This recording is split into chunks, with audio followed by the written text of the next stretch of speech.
Hey everybody, this is Starjump Grim. Thank you for coming to hang out with us tonight. Have everyone over on Twitch and YouTube. Let me know if you can hear my voice okay. Let me know if I'm coming in 5 by 5. We will also have Ender doing an audio check right now. Ender, can you give us an audio check? Check 1, 2. Hello, everybody. All right. All right. Sounds good. Thank you, everybody. We will be live here in just one moment. Thanks, everybody.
All right, everyone. Hello. Welcome back to another Starjump Station.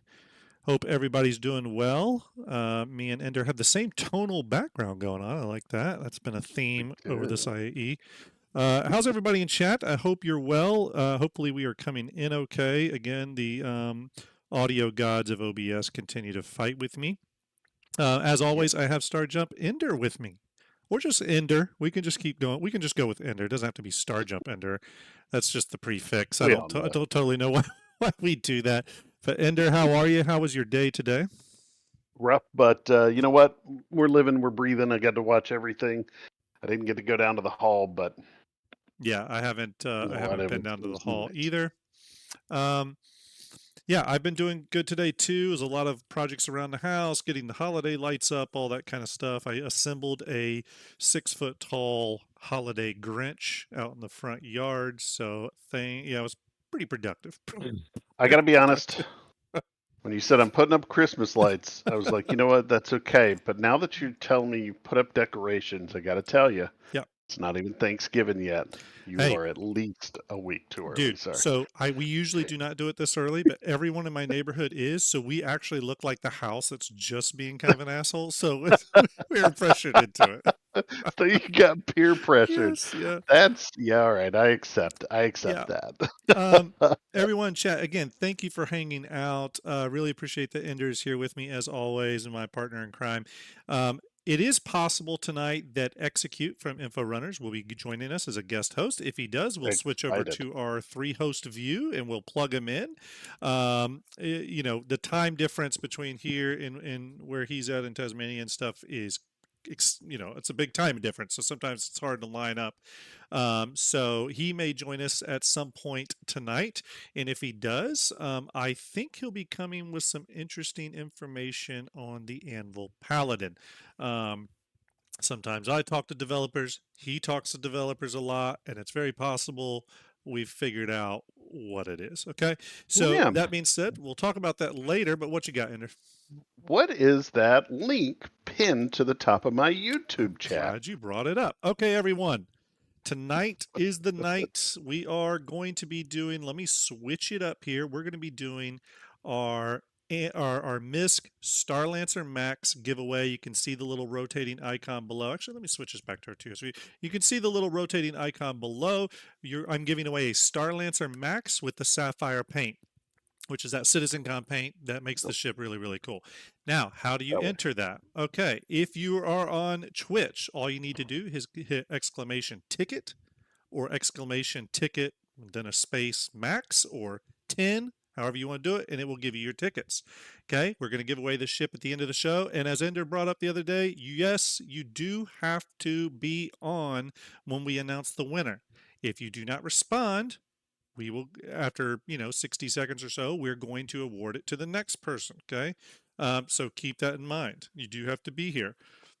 If you're on YouTube, yes, you can enter as well. All you need to do is click on that YouTube video that's pinned to the top of the chat. That is our old Banu Merchantman shipyard video.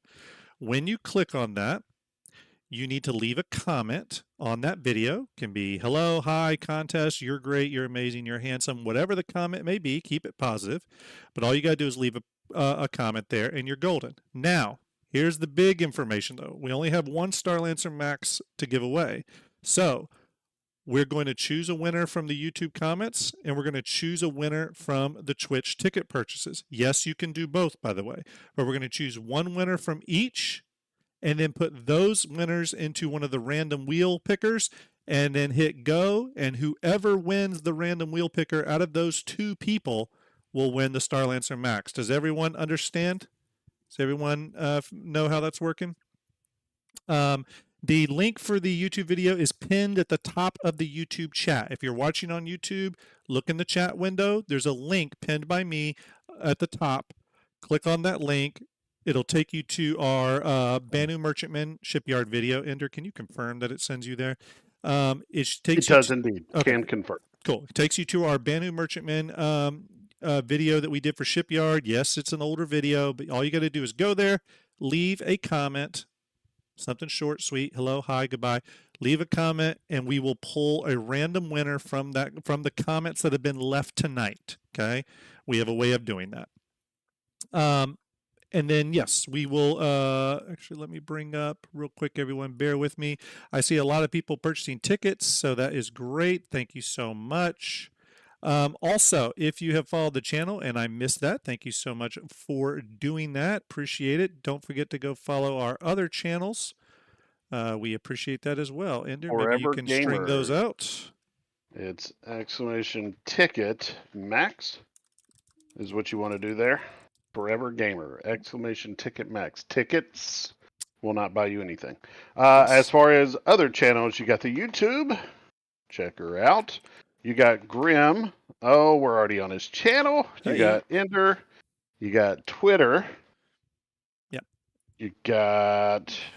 The Twitter's important, everyone. Discord. That's where our YouTube link, like updates come, or sorry, that's where our Starjump updates come through. Yep. So we post Fleet Viewer updates there, all kinds of stuff. Okay. And then also exclamation Starjump Fleet Viewer. I know I need to make that shorter. Exclamation Starjump Fleet Viewer. Ender, if you wouldn't mind popping that in, that will take you to Fleet Viewer, the Starjump Fleet Viewer, obviously, and Hangar Link. Oh, that's right. You didn't get the good one. You went. No, I went real vanilla with it, real base. Real base. Why don't you just hit exclamation view? Yeah, I know. Lazy Donuts just said, Grim, I'll donate one Starlancer Max to make it two, one for each channel. Lazy, that is amazing. Thank you very much. We will definitely take you up on that. Everyone, let's give Lazy Donuts a salute. Lazy, thank you. If you can, Lazy, DM me on Discord, please. Thank you very much. I appreciate that. That's amazing. Really appreciate that. And go ahead. I apologize. Actually, you go ahead. I'll pick up on what you're saying. Gotcha. I was just going to say that that's the one really great thing about this community is we just have an amazing community here at Starjump, and that is, again, we never cease to amaze, whether it's charity stuff we're doing, or in the past when we've had to do sort of fundraising just for us because maybe new hardware is needed or whatever. Our community has always been there, and we really can't thank you enough. I mean that from the bottom of my heart. There's a lot of content creators out there who push big communities. Our community, no matter how big or small it is, we look at it as family. I I really think do it's mean that. probably the kindest community Yeah, yeah. I've ever been a part of, for Yeah, sure. and people In there's lots of people in our community from people like Bingo and Art that have always been there to help us with events and other things. There's other people that have donated money and ships, and then there's art people yep, Art, and there's here, people like Lazy Donuts here who in chat will just randomly put in another ship for this giveaway. So again, we really appreciate it. Thank you very much. So that's the way we're in going to do it. We'll do one for the YouTube winner and one for the bet. Twitch winner. Yes. In that vein, I just want to piggyback on what Grim just said. We are starting to prep for our St. Jude push. We prep early. Especially this year, we're wanting to prep early so that we can kind of get some ducks in a row. So if anybody wants to help out with our St. Jude charity stuff and wants to donate ships for giveaways or anything like that, join our Discord. I'm going to put it back up one more time. And send me a message, and we will start getting prepared for things like that so that we can raise as much money as we can for St. Jude this year. Grim is going to be helping out. This is going to be his first time doing some charity stuff. So I'm pretty excited to get him on board. Well, not his first time, but his first time really pushing this Yeah. year with me. And I'm pretty excited about it. So A lot's put thank you into for all it. the It's follows, guys. yeah. Thank you for all the follows. Really appreciate it. Again, it's the charity works and all that goes a hell of a long way. So again, we appreciate all that support and how it comes to us. Real quick, everyone. Ender, while we're waiting, Yep. let's see here. While we're waiting, do you mind talking a little bit about our partnership? Let's talk about Icon City. What is Icon City? Well, they do some pretty badass stuff. I don't know if you're going to be able to see it because of my background, but we're going to try. So if you can see this, let's see, waiting for it. Yeah, you can. This is the Icon City Icon Pack currently. I think it's updated. I'm in need of getting the update. But this is the Star Citizen Icon City Pack. Awesome little thing, gives you a ton of options. You can go on foot, in your ship. It's probably not working. Oh, it's working right now. Yep. You can do target control, turn on your ship. You can pretty much do everything with your Icon City Icon Pack. Mine is for the Stream Deck 2.0, but he has stuff for everything. So, Yep. if you go to, by the way, you were correct, Grim, iconcity.co.uk, which is now iconcity.com, Mm-hmm. and we'll take you there. And use code StarJump, you can get 10% off of your next Icon City purchase. And they don't just have Star Citizen, they have a ton of games. So if Ton of you'd stuff. like to play video games with your Stream Deck, feel free to go to iconcity.co.uk or iconcity.com. Use code StarJump and get started with a bunch of icon packs today. Yeah, good people, really good people. James over there at Icon City is awesome. I really can't speak highly enough about him and all the work that they've done to get their partner program up and really working at a great professional level. Awesome. Quick note on that: we will be doing a fleet builders sometime during IAE. Might be towards the tail end of IAE now that I'm thinking about it, just because of some reasons. But Yep. but we're going to be doing a fleet builders. We'll probably do that over on Ender's channel unless something changes technical wise and we need to do it here. But we'll probably do it on Ender's channel. And when we do that, I do have one of the Icon City packs and two posters, Starjump IAE Awesome. posters to give away. So Giveaway. stay tuned for that. And if you haven't, real quick, I'm going to switch us back over to the window view. Again, thank you for that follow, Vesmoopy. Oh, God, I hope I said that right. That's Moopwee. How do you not know that yet? Yes. And again, if you haven't seen the Starjump posters, here they are for this year. We are giving away the Star Citizen ship size comparison chart. Really popular one. Even some of the ship team members at CIG love this one, including Ben Curtis is praised this poster. I'm going to update it with all the new ships, of course, Intrepid, etc. But then I also, to the left of it, I have my IAE 2954 poster, which has all the ships and vehicles laid out like little micro machines, as people have said, and looks pretty cool. So we'll be giving 2 of those away every now, at different shows throughout the event. And those are physical posters, 24 by 36. So they're nice, big, cool posters. So I think you'll all like it. Veteran, thank you for that subscription. Salute to you. Appreciate it. Thank you so much. Let me just give Lazy Donuts another thank you here. Thank you so much, Lazy. I know you're listening right now. Lazy literally just sent over the stuff and information in order to facilitate that giveaway. So everyone in chat, please give the old 07 to Lazy Donuts for doing that. Very, very generous of him. Again, just another really incredible community member that is going to allow us to do a giveaway on the YouTube channel and a giveaway on the Twitch. Yes, you can enter both, but you can only win once, okay? But you get 2 chances to I win. want to answer a question that I've already seen once, and I know we'll see again. So, no, you cannot purchase any of these posters. We cannot sell them. yeah, it's not that we don't want to. I'm sure we'd both love to. It's We that would. it's that CIG. Absolutely cannot. We absolutely cannot. CIG does not allow it.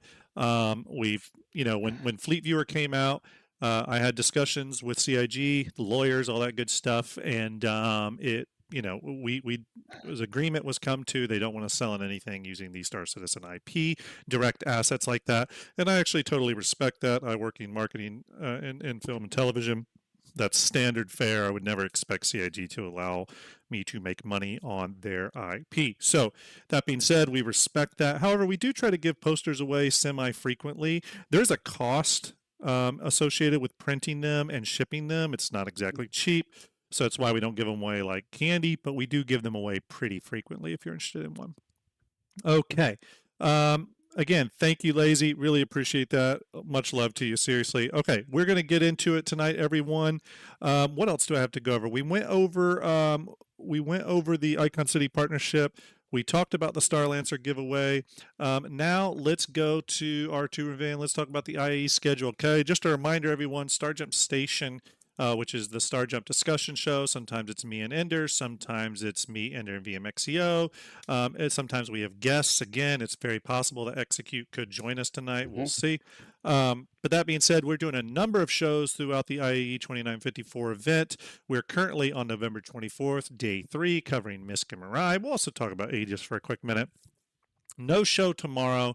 On November 26th, we'll have our day 5 RSI focus. Really hoping we get some information on the Perseus that day. We'll see.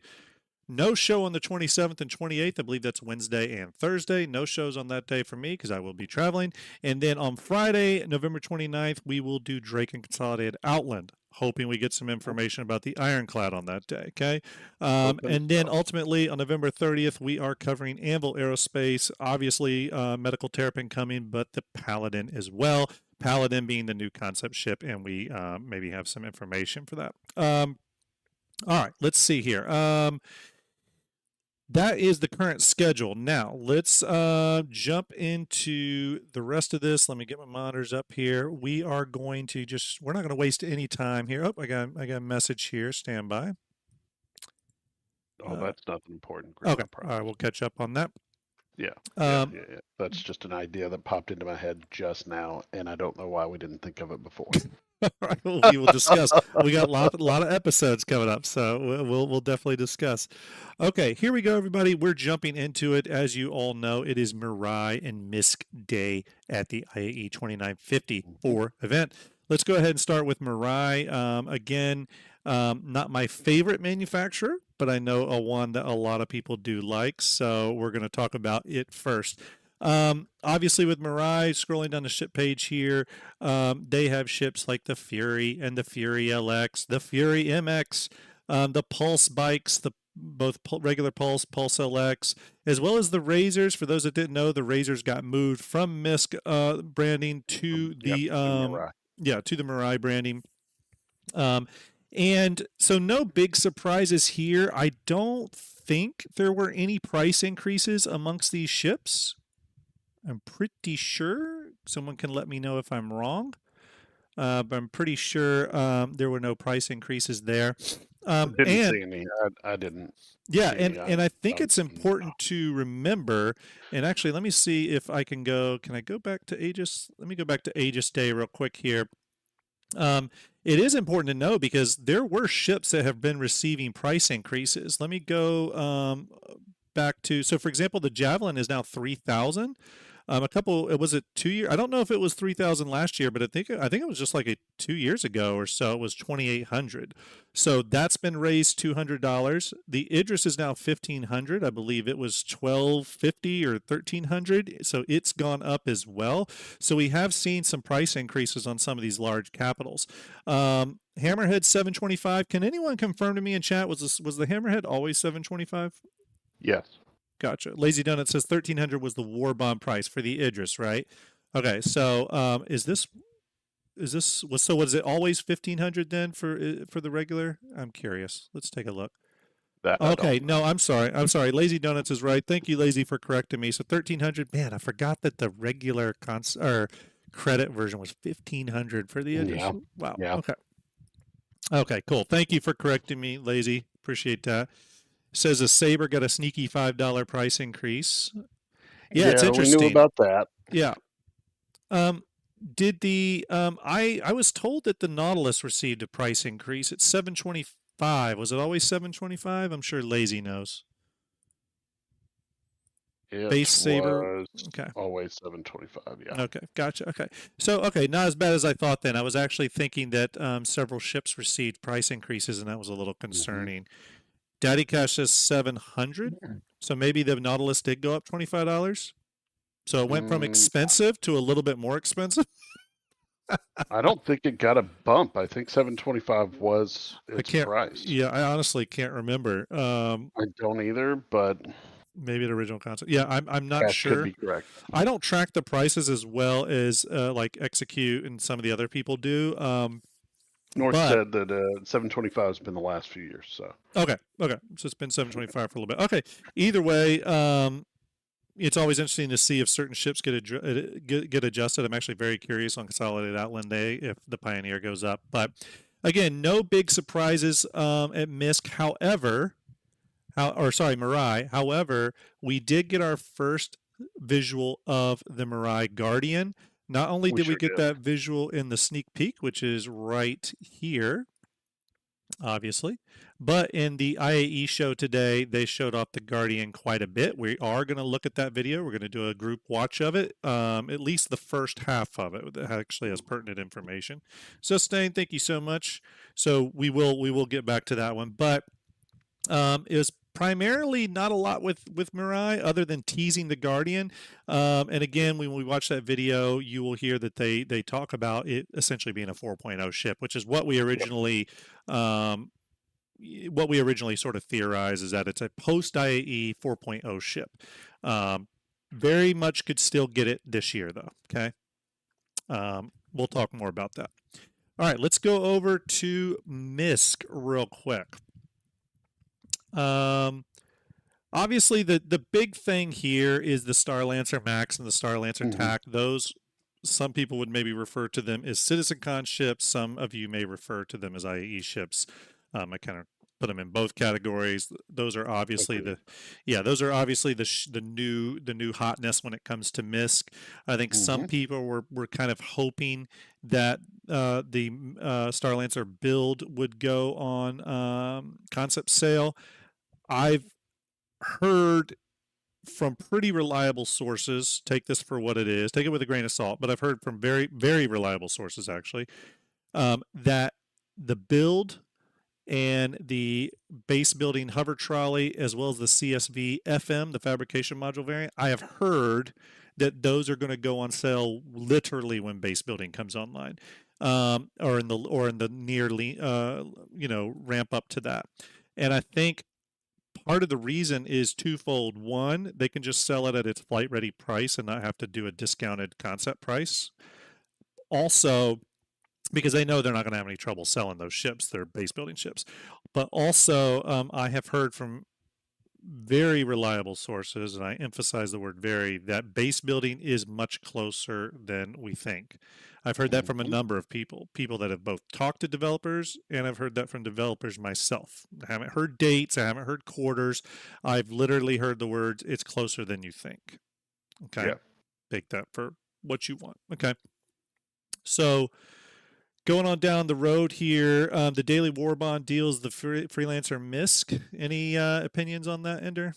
The Miss? I can't remember. Ever. I don't think I've ever flown that ship. I have flown it once.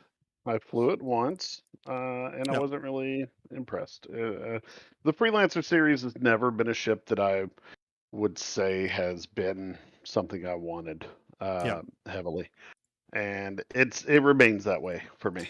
We did have a time period where we were both flying freelancers. Though. I remember that.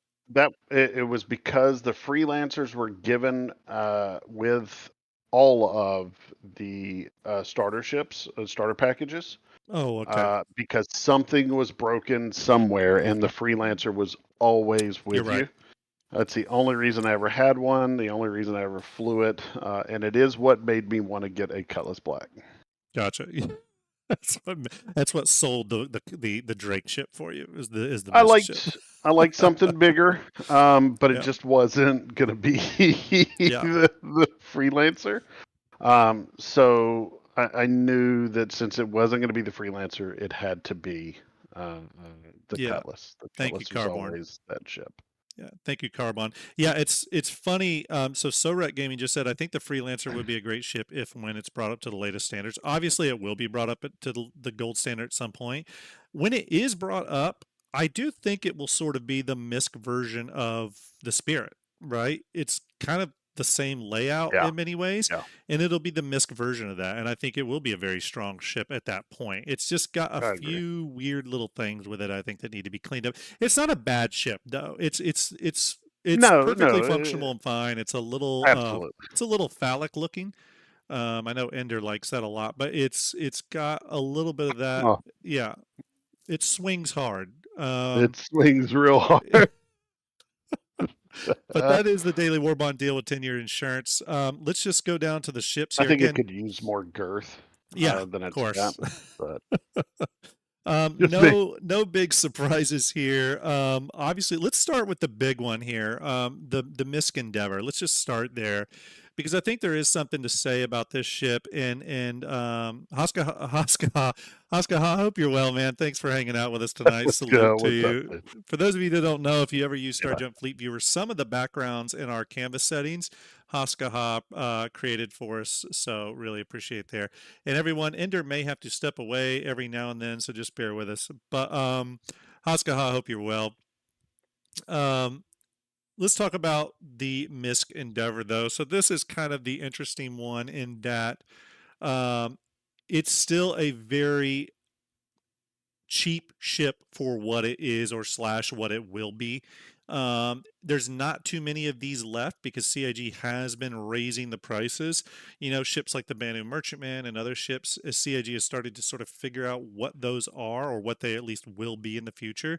The Endeavor is one of those ones that just sort of still is what it is, right? Like it's still that early concept. They haven't touched it, they haven't addressed it. But I think there's a couple interesting considerations to remember about the Endeavor. Okay. The Endeavor, first off, will get a reconcepted pass probably soon. I'm just speculating wildly here. Now, remember, a concept pass is doesn't mean it's going into production. And Citizen Ninja, I totally agree. Endeavor is probably a post 1.0 ship, but Ben Curtis just said that large Misk and large Drake ships were about to get some focus. That's for the ship production teams. That could very well mean that the concept art teams will possibly do a pass on the Endeavor. Now, I'm not saying they're going to suss out every module or anything like that, but the base ship and its superstructure, I could see getting a reconcept, okay, based heavily on. I know a lot of people think it will be based heavily on the Odyssey, but I'm more and more thinking that the reconcept of the Endeavor will be based a lot on the Starlancer, believe it or not. Essentially a Starlancer, but with I'd a superstructure attached. I'd like that. I'd like that very Yep. much. I think the Starlancer has the look, and if you definitely upsize that thing, Yep. I think it'll retain that look, and that's important. Mm-hmm. Because here's the thing, and if Execute was on, he'd be able to tell us this now. But there's a lot of people out there. I know the info runners constantly say this, that this ship is going to grow to massive lengths, javelin size or whatever. I still fundamentally think it's going to be smaller than a javelin. I do believe, John Crew, in that the largest sellable ship, meaning the ships they sell on the website, is the javelin. Yes, I think we'll have Yep. ships bigger than that, but I think you're going to have to craft them in game. Um, but I don't think the Endeavor has to grow to javelin size. Um, I've done some early testing. If you go look at the shipyard video we did on the Endeavor, um, I think they could make the Endeavor 320 meters all day long and still be sitting in a good place with it. And that's pretty damn big. Remember, that's a long, that's a lot of ship. Um, but back to the price point here, the Endeavor comes with 10-year insurance. It's currently sitting at $350. Now, you're buying something that isn't going to be out for a long time, but Hmm. this is a probably you probably could consider this a steal, right? Cindy, hope I'm you're well. Congrats on I'm winning the not going to Intrepid yesterday. pretend I haven't considered day before yesterday. Yeah, I'm not going to pretend I haven't considered getting my hands on one of these somehow. yeah, yeah, I just don't know how to do it yet. yeah. So, It's this is one of those ships that when it does get fully built out, it brings so much gameplay with it. hmm Which gameplay, and yes, I agree, Quinn. But when this ship does eventually go flight ready in the far future, I fully expect it to be $1,000 ship all day long, if not more. yeah, for sure. So again, $350 a steal, but it's also an investment, right? You're going to put the money in this and not see it for a long time.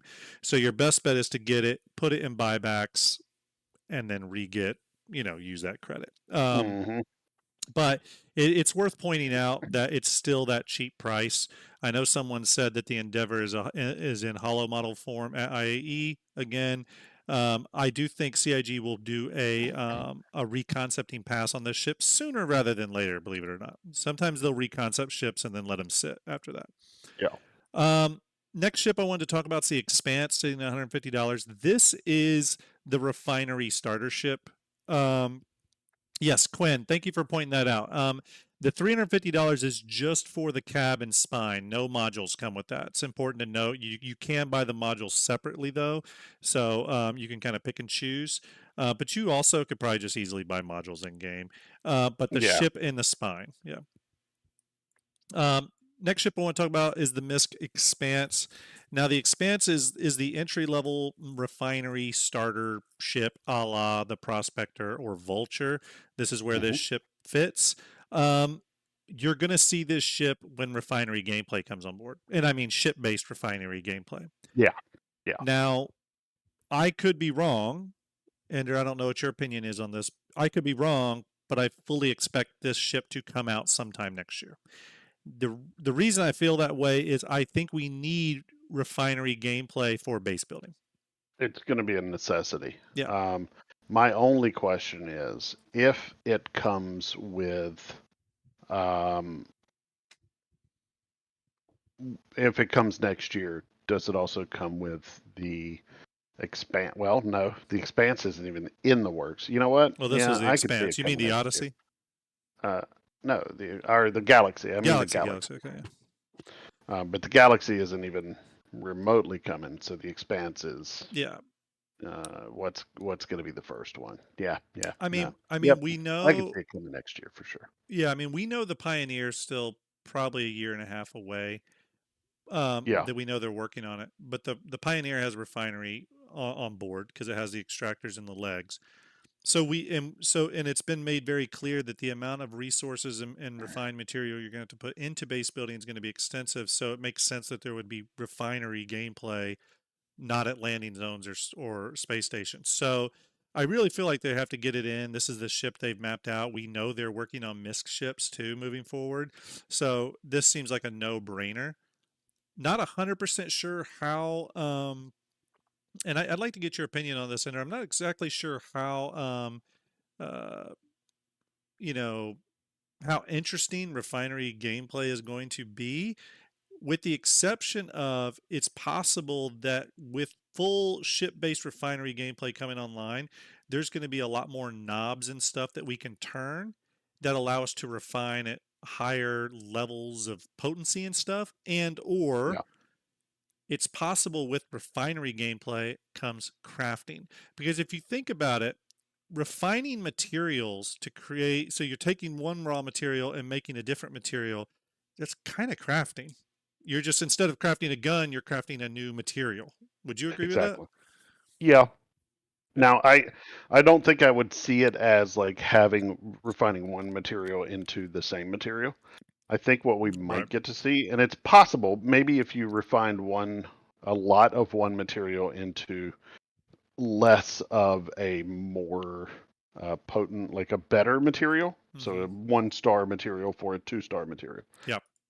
I think what might be possible though is putting two materials together to make an entirely different material. Kind of like what you do with what is it? Bronze Yeah. is copper and iron or something. I don't know. Copper and tin. I'm not really sure. Right. But kind of in that vein, you could put two together and make an entirely different one. I think that would be doable for sure. Yeah. Yeah. I saw someone in chat say, which ship would slash did they use to take assets to make the Expanse? I don't know if they've taken any directly for the Expanse. It's kind of unique, and it being a ship this small, they may not need to pull assets to create Yeah, it. I They could think probably they create can. this one pretty quick.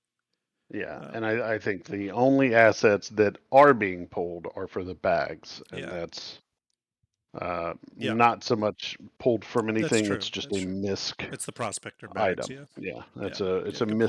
misc specific thing. Yeah. Moving along, obviously we have the Freelancer series. Again, great starter plus ships, however you want to refer to them, come in a variety of options. However, I'll be honest with you, I think the only one that's really worth its salt is the Freelancer Max. So you do have to pay a premium for it, but just the amount of cargo and flexibility it has in its backspace, I think really adds to the value. I'm sure you'd agree with that, Ender. Hmm. Um, Moving forward from that, let's talk about this next one, the Hull A at $90. Now, this to me is, it's a starter plus, I guess you would call it. However, I would say that, or I guess you would maybe call this what, industry or a career plus type ship. I mean, it's nuanced in that it's a cargo carrier, but it's yeah, I'm not I'd exactly say sure. you could call it an industry starter, Industry much starter, like yeah, a vulture is an industry starter salvage ship, and yeah, the prospector is an industry starter mining ship. yeah, I think, and I mean, you could go as far as to say the Expanse would be an industry starter uh, refinery ship. yeah. So I'd agree. I'd call it an industry starter. I would also go on to say, and a lot of great points being brought up in chat. Everyone definitely not ignoring them. Everyone's bringing up some great points. Sorry, I can't catch all of them. But the Hull A is honestly a good ship, even for or really for any cargo career focused player.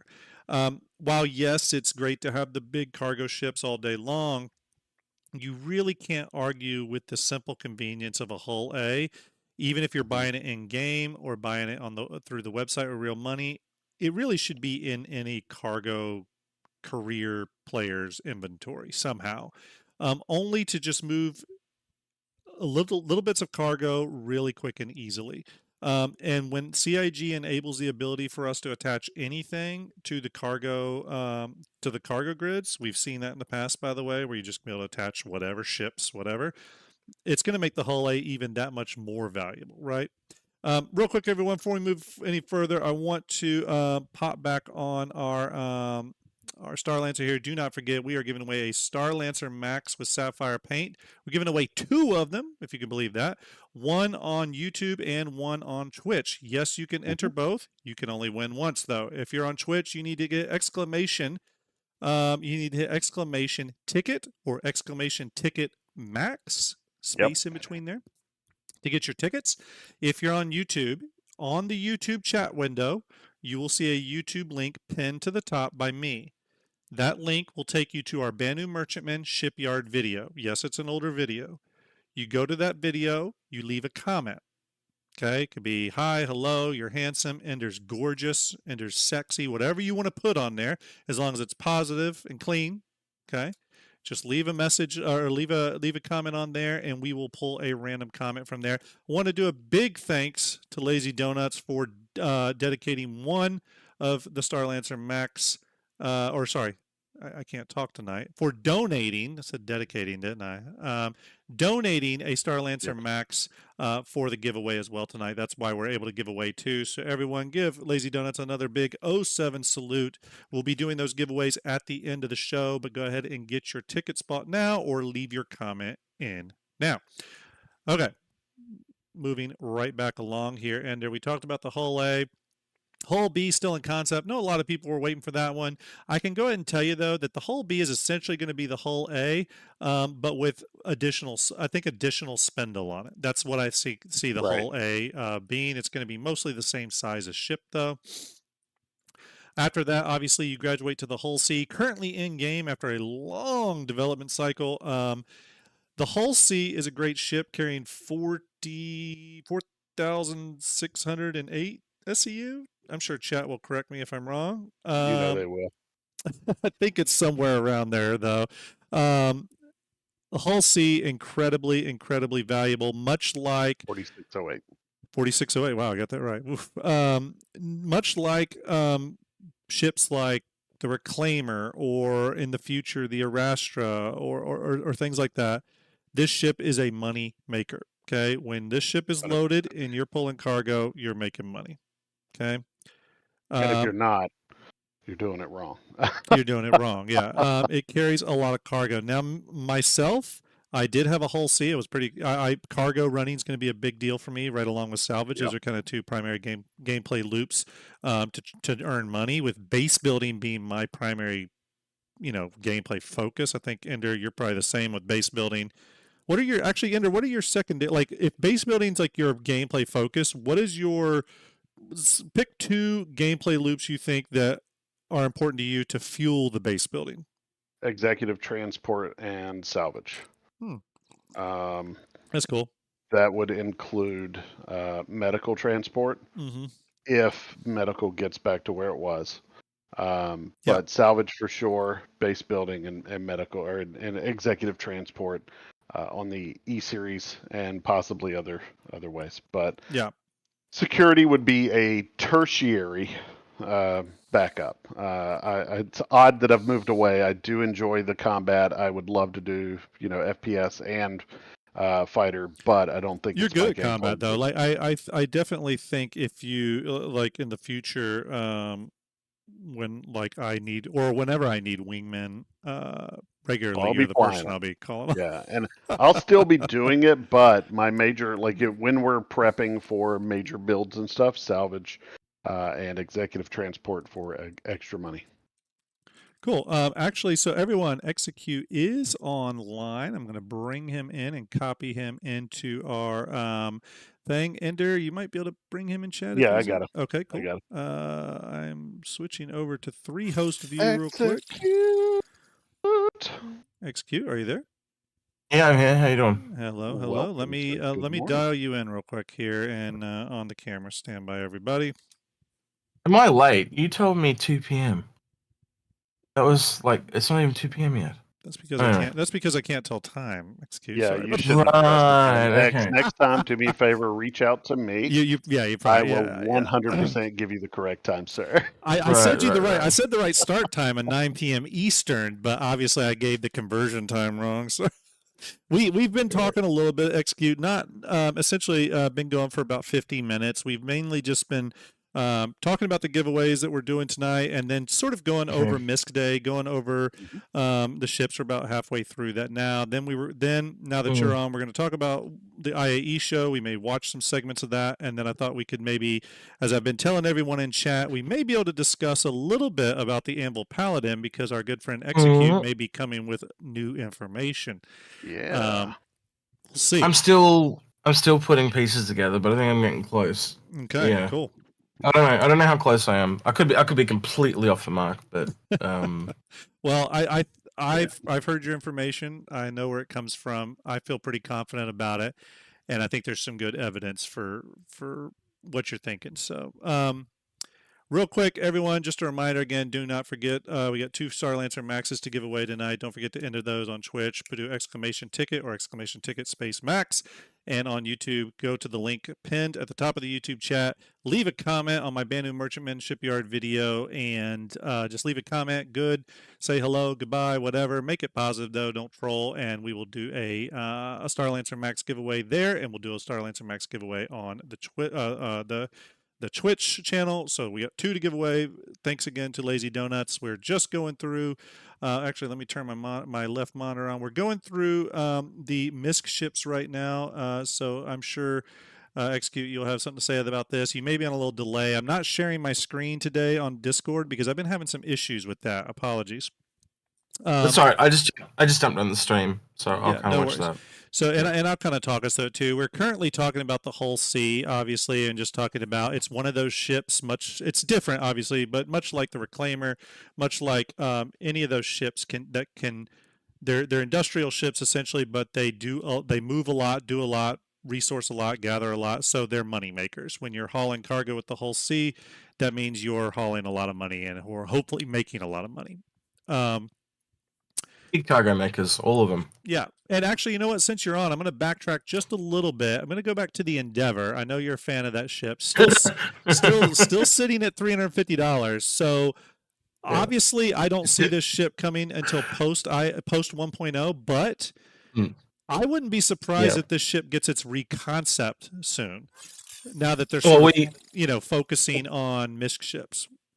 So we did do a bit of a talk about this one today because when I sat down with John and crew, I did kind of ask about this one, and it kind of led into other ships too. So things like the Caterpillar, the Carrack, the Javelin, any ships that have multiple pieces and multiple modules, we learned what trouble they were for them. Yeah. So essentially, the only way they can do them at the moment is you have to make every version of that ship possible. So let's take the Galaxy, right? It's only got a single module. So they've only got to make, so they have the cargo variant, they have the medical variant, and the refinery variant. They've only got to make 3 copies. Yep. But let's just say, for example, there was another ship that had 2 modules, right? So you had a cargo module, and I'm going to make one up, like a shopping module, and you could swap those 2 over, and they were there, right? You'd essentially have to make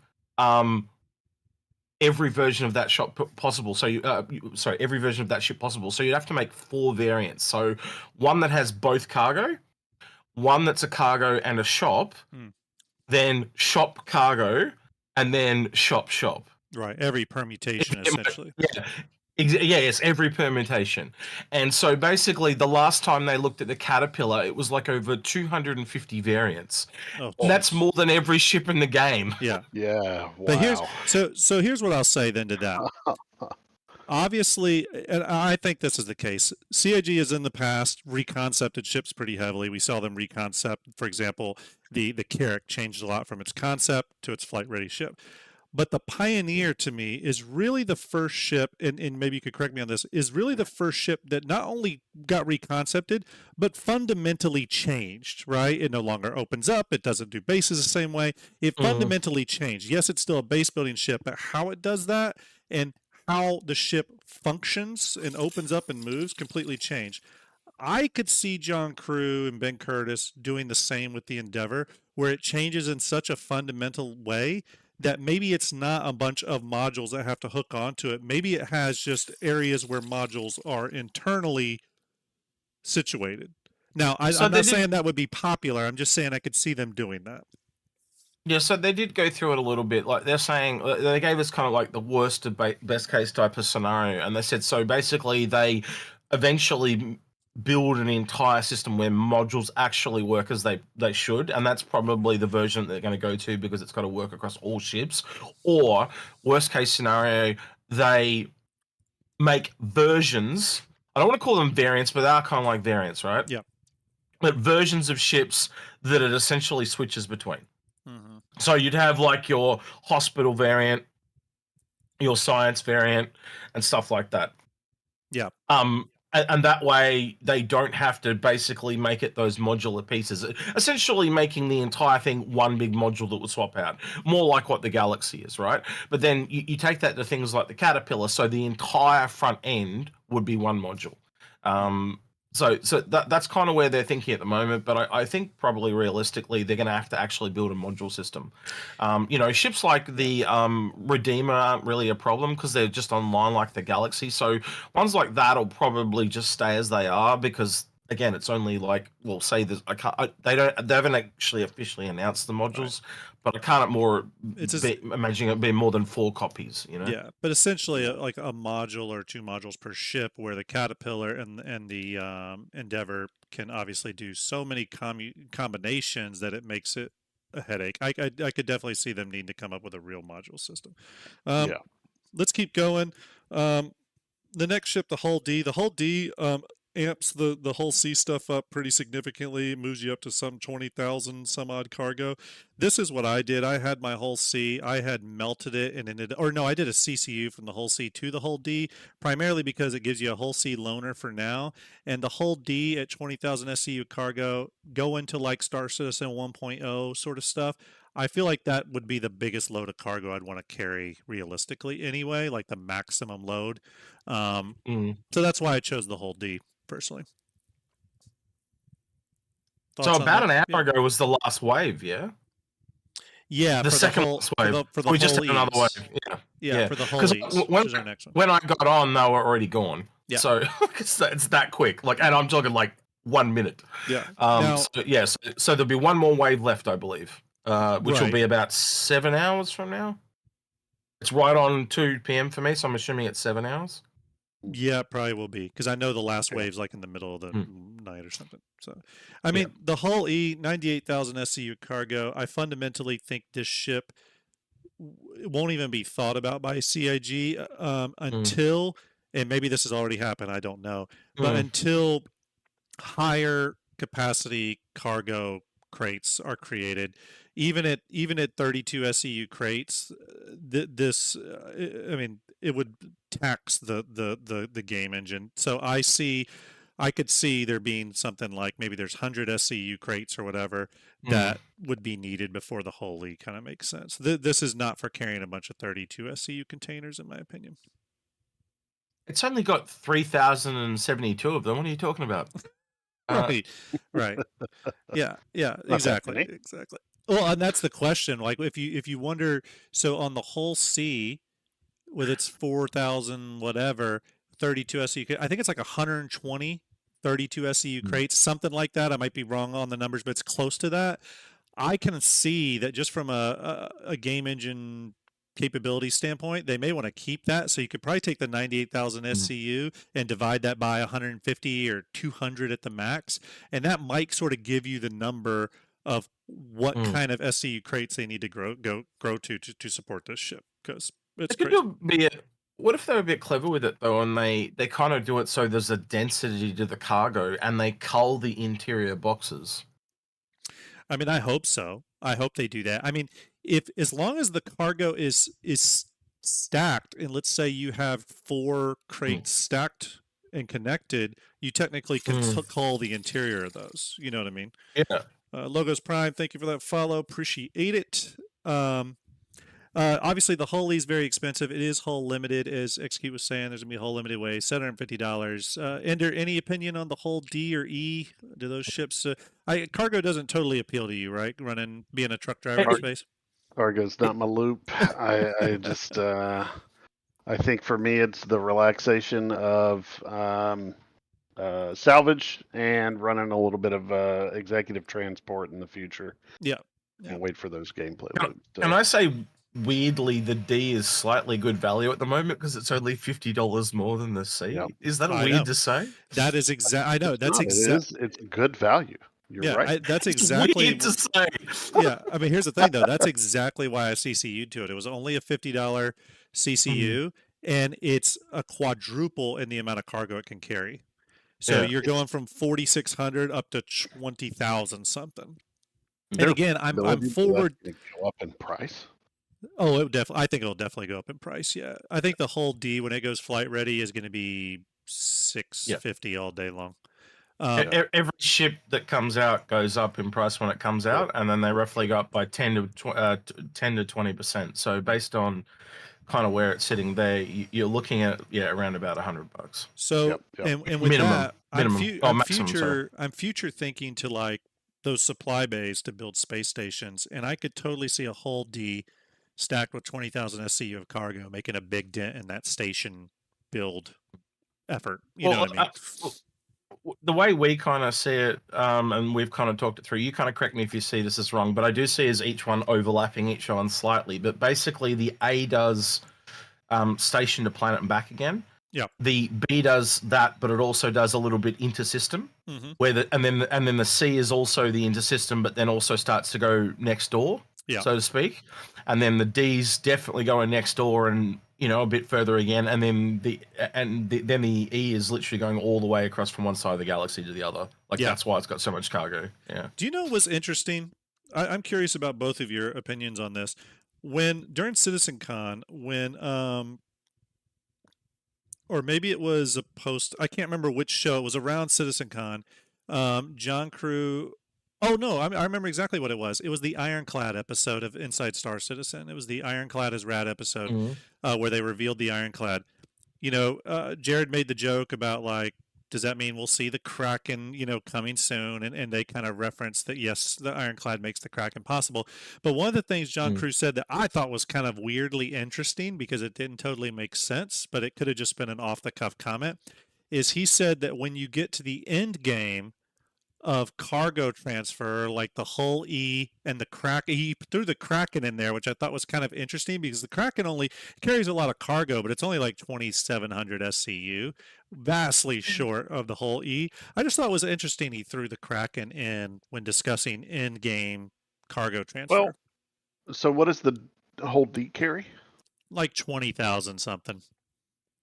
And what's the Kraken carry? 2,700. Oh, so significantly roughly. That's Yeah. interesting. The only thing I can think of that he meant by that, unless it was just a slip of the tongue, which John Crew has done before, is that unless he was referring to possibly like ships being moved as cargo sometimes. Like I could see future missions where maybe you're transporting ships. Yeah. Obviously, the Kraken becomes a very good ship transporter at that point. So maybe it's possible at CIG internally they look at that and they know that information, so they consider the Kraken that.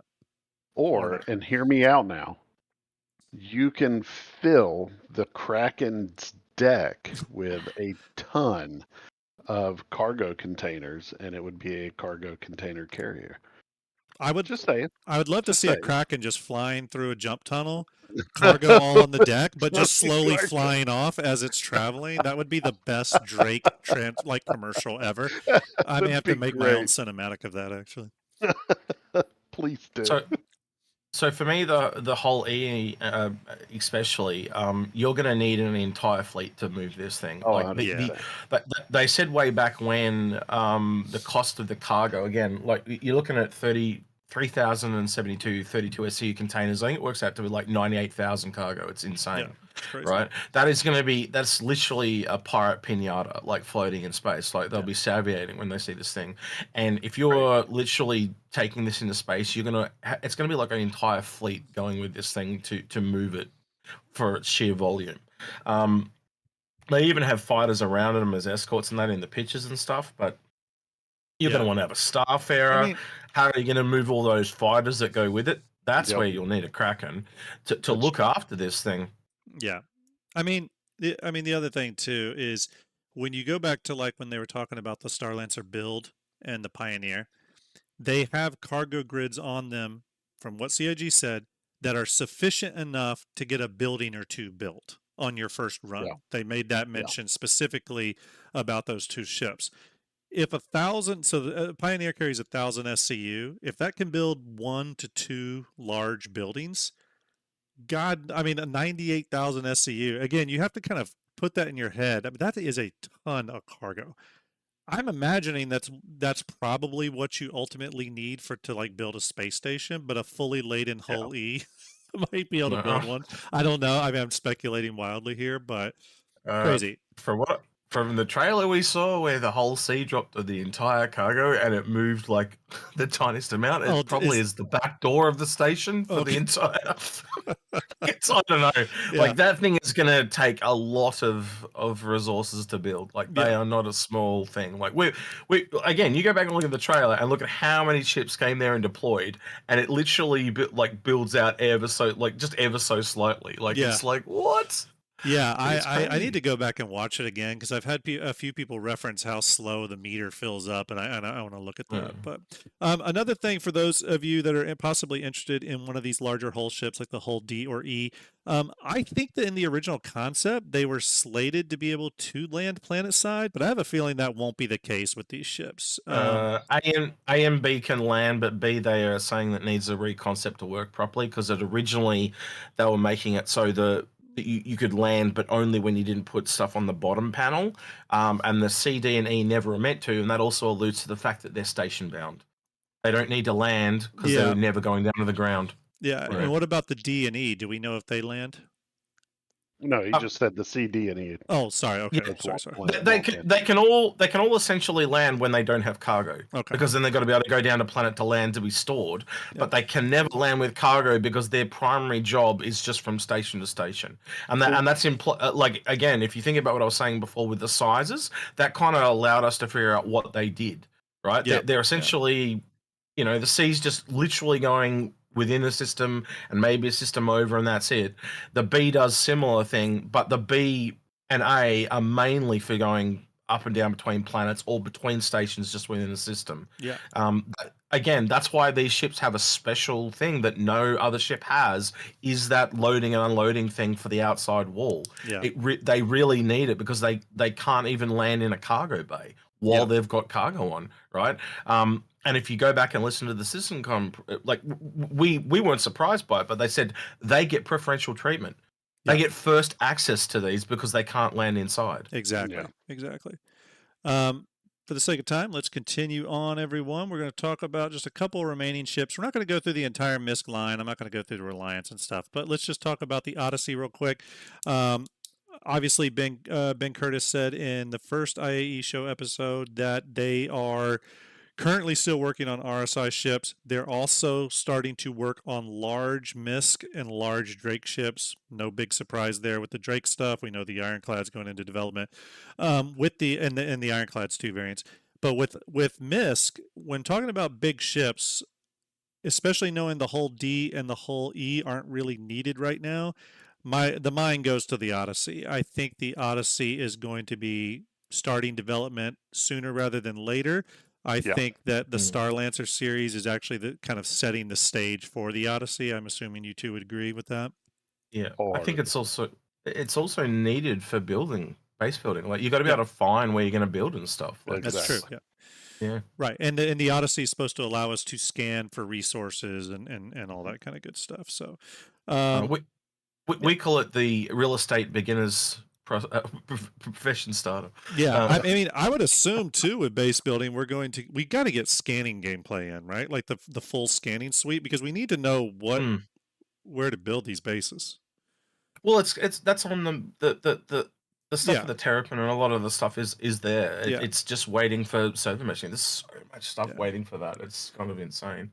Also, everyone, thank you for hanging out with us tonight too. We got a great crowd tonight, about 165 in Twitch and about the same number over on YouTube. Yes, actually about the same, exactly the same numbers. So thanks for hanging out on both platforms. Really appreciate it.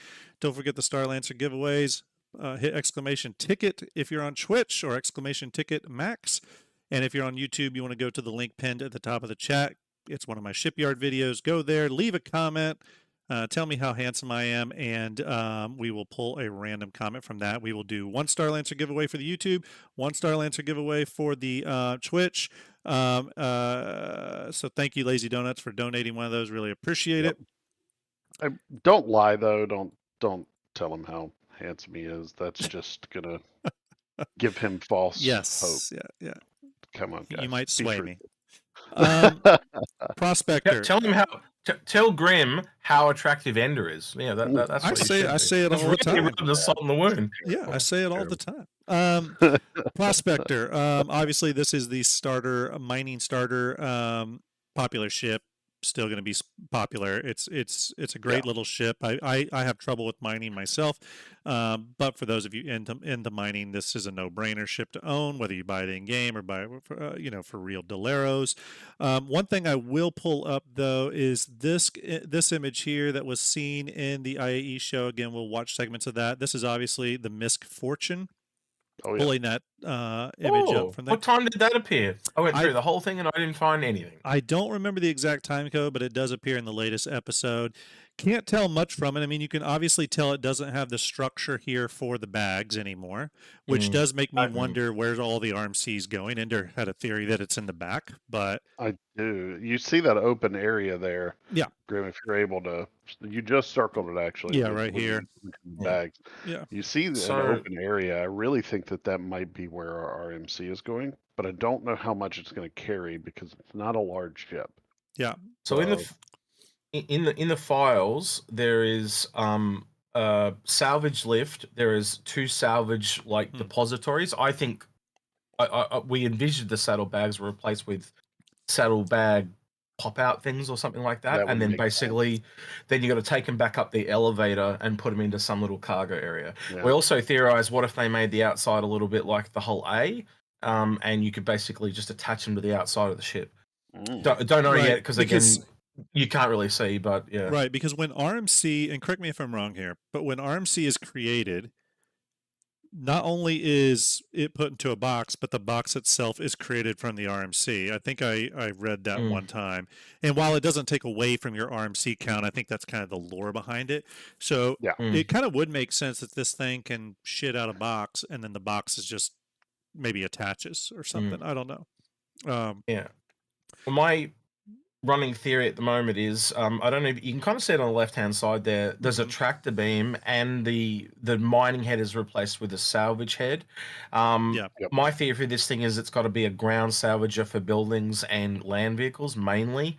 And I think it's got we saw 2 people on the lift in the silhouette video, and why would you need a lift at the back if you're not using the ladder to come down at the front? And I think the ladder area has been blocked, and that's where the second seat is for the tractor beam, almost like the ones in the Reclaimer. You know how they're kind of like up against the wall and they're in that disc type of thing.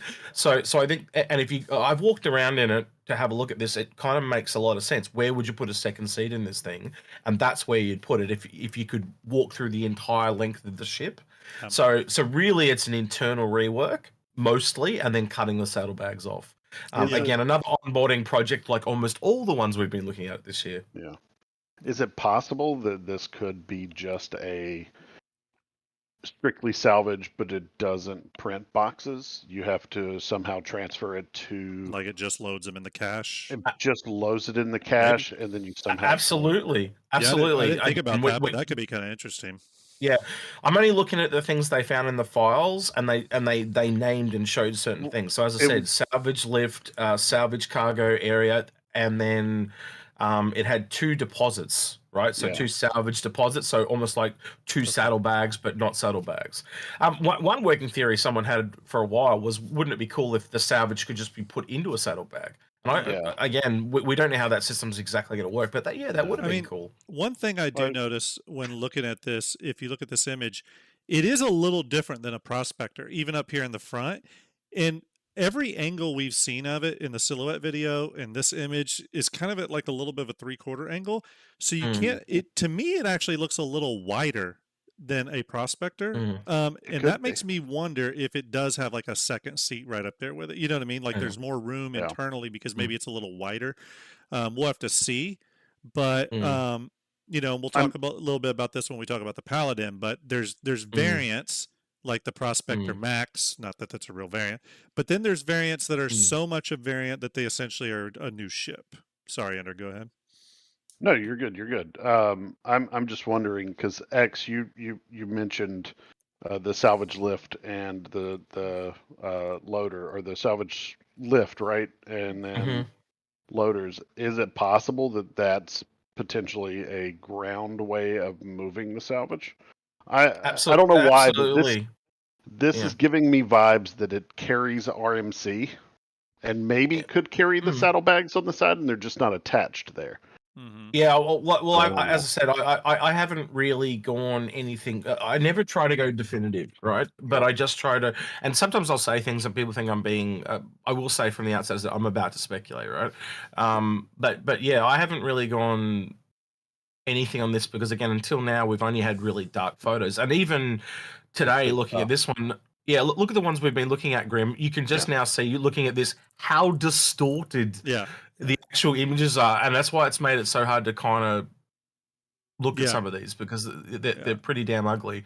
Um, To be honest. yeah, I could see this ship being very similar to the MARAI Guardian in that it's a 4.0 ship. Obviously, it's Yeah. not on sale today. They've been hinting to it a lot though, so I could see it being a 4.0 ship. We're pretty certain that the Yeah, Guardian is one of those ships, so I could see the Misk yeah. Fortune Uh, falling into that. well, after today where it said 4.0 Spectrum, whatever, Right, Yeah. that right, right. sealed the deal for Spectrum me. Channel 4.0. Yeah. And I was like, yeah, I've been saying it was the 4.0 patch Oh, ship, but Bunker Fist. Yeah, Bunker yeah, well, Fist giving out damn. 10 community sub gifts. Thank you so much, Bunker.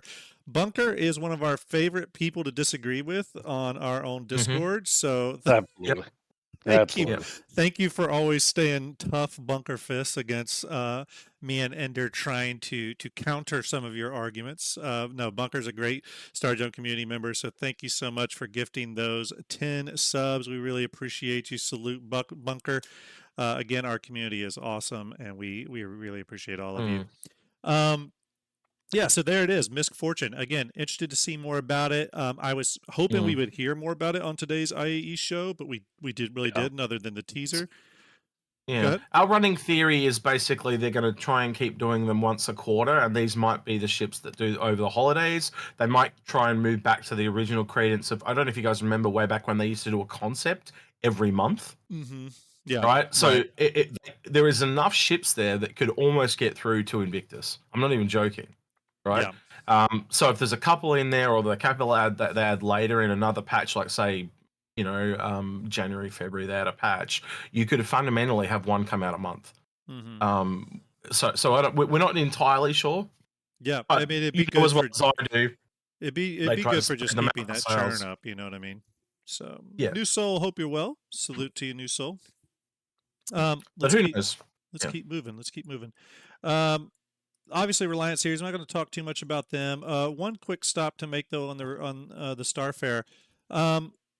This is our only refueler in the game. Do you expect we'll get some others execute, or you feel like CIG is, because they released refueling gameplay, so to speak, but do you feel like they're just kind of like pausing on it because they don't know what to do with it, or more are coming?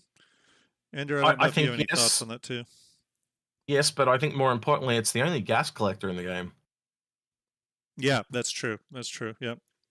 And we know that's definitely a thing, and so I'd be expecting a capital variant and smaller variants as well, and the same thing with the transport variants, whether that's a part of gas collection or not.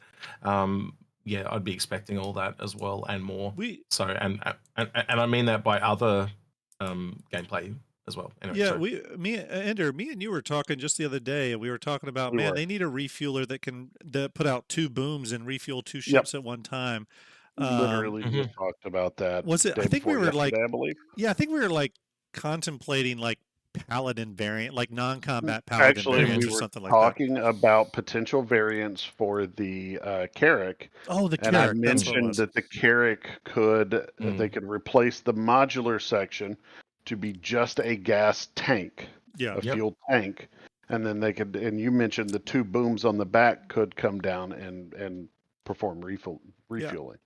I see. Yeah. I see. Wolf Blitzer's And I in could see chat. that Wolf, I happen. hope CNN's going well for you, buddy. Thanks for taking time out of your political commentaries to come hang out with us. What did he Thank say? you, bud. Wolf, it's nice CNN? to see Yeah, you. What? or Oh, not whatever he's American. like. What, is that a joke? Like, is he not the No, real there's person? I a was gonna say. CNN. There's a CNN uh, guy Commentator. that he works Yeah, for CNN Yeah. commentator that his name is Wolf Blitzer. yeah. I don't know if Oh well. Wolf is that Kinavir, guy, thank Yeah. you. but Yeah. Well, and then obviously going back to the Starlancer, our giveaway ship, Starlancer and Starlancer Max and Starlancer TAC. That kind of encompasses all of Misk Day. No other big surprises there. We've kind of gone through everything. What I want to do now, though, is move us along here and watch some sections of the IAE show. We can pause it, ender, or execute. If you have things you want to speak about, just say, hey, stop it there. Again, you might be on a little bit of a delay. Apologies about that. We'll do the I'm best we can. so actually just Yep. to execute to give you an idea of what I do. I'm actually pulling the video up Oh, yeah. so that when he starts it, I can be with him, so I can say, "Hey, pause it there," and it'll be just about the same amount. Yeah. Yeah. Might be. I'm a gonna good be good. idea. I'll be good. I'm pretty sure I can talk when you guys are talking. It's Yeah, all and good. I'll I try to don't have moderate.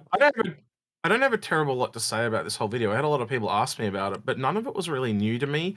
Yeah. It's the same thing with the CitizenCon itself. Like, it was just taking all the information that me and Algrid had heard over all Yeah. the years and essentially releasing it in one big piece instead of all these little drip fed pieces. And I think the community did really need that. So now I don't have to go reference some obscure date. I can just say, watch one of these 2 videos.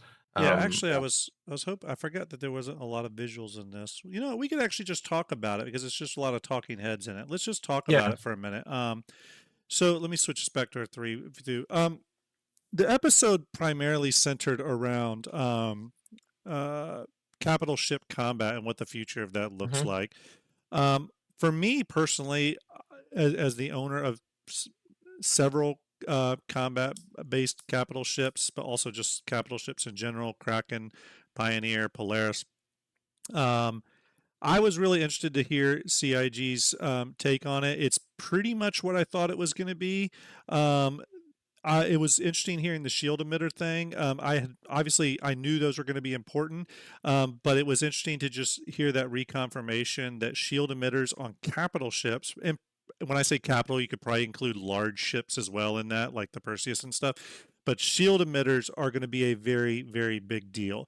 Essentially, what I took from it in an oversimplified way, and maybe one of you two can correct me if I'm wrong, is that before you can even start combat with a capital ship of any kind other than just being an annoyance, is you have to take down the shield emitter. Once that happens, now you can actually start affecting the capital ship in any way. Did you all agree with that? I mean, I'd say I don't think it's a necessity. Like, you cannot do it without it. But what they were saying is you need to plan it. It's going to be a puzzle.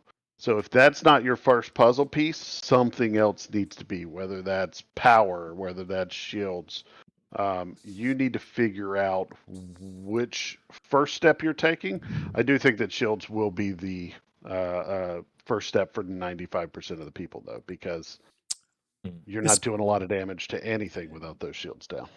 Yeah, and essentially, you want to get the shields down, then the shield emitter, and then you can actually keep hammering it. Yeah. Now you two may know from the combat stuff a little better than me, but remind me, did the ballistic weapons go through shields? They do. They penetrate a percentage. Okay. Execute. I know you probably know the percentage on that. No, I don't. I haven't looked at it because, again, it changes every does time they do change a pretty rework. Yeah, that's true. So and we're going through one right now. To be honest So with it's you. still very possible, though, that your ballistic weaponry could get through and damage, say, the power plant while your shield emitters are still active. However, if you're sitting kind of just floating in space while your engineers are repairing your power plant, your shield emitters are still protecting you. Correct. Do you think, just thinking forward here about hacking gameplay and ships like the Legionnaire and stuff, do you think before boarding can occur, shield emitters will need to come down I think in order to dock with a ship. It really depends on what the item is. So from what we can ascertain, some physical items can just pass straight through shields, yeah, but then certain energy weapons get blocked by it as well. Hmm. So it's almost like in Stargate in a weird way.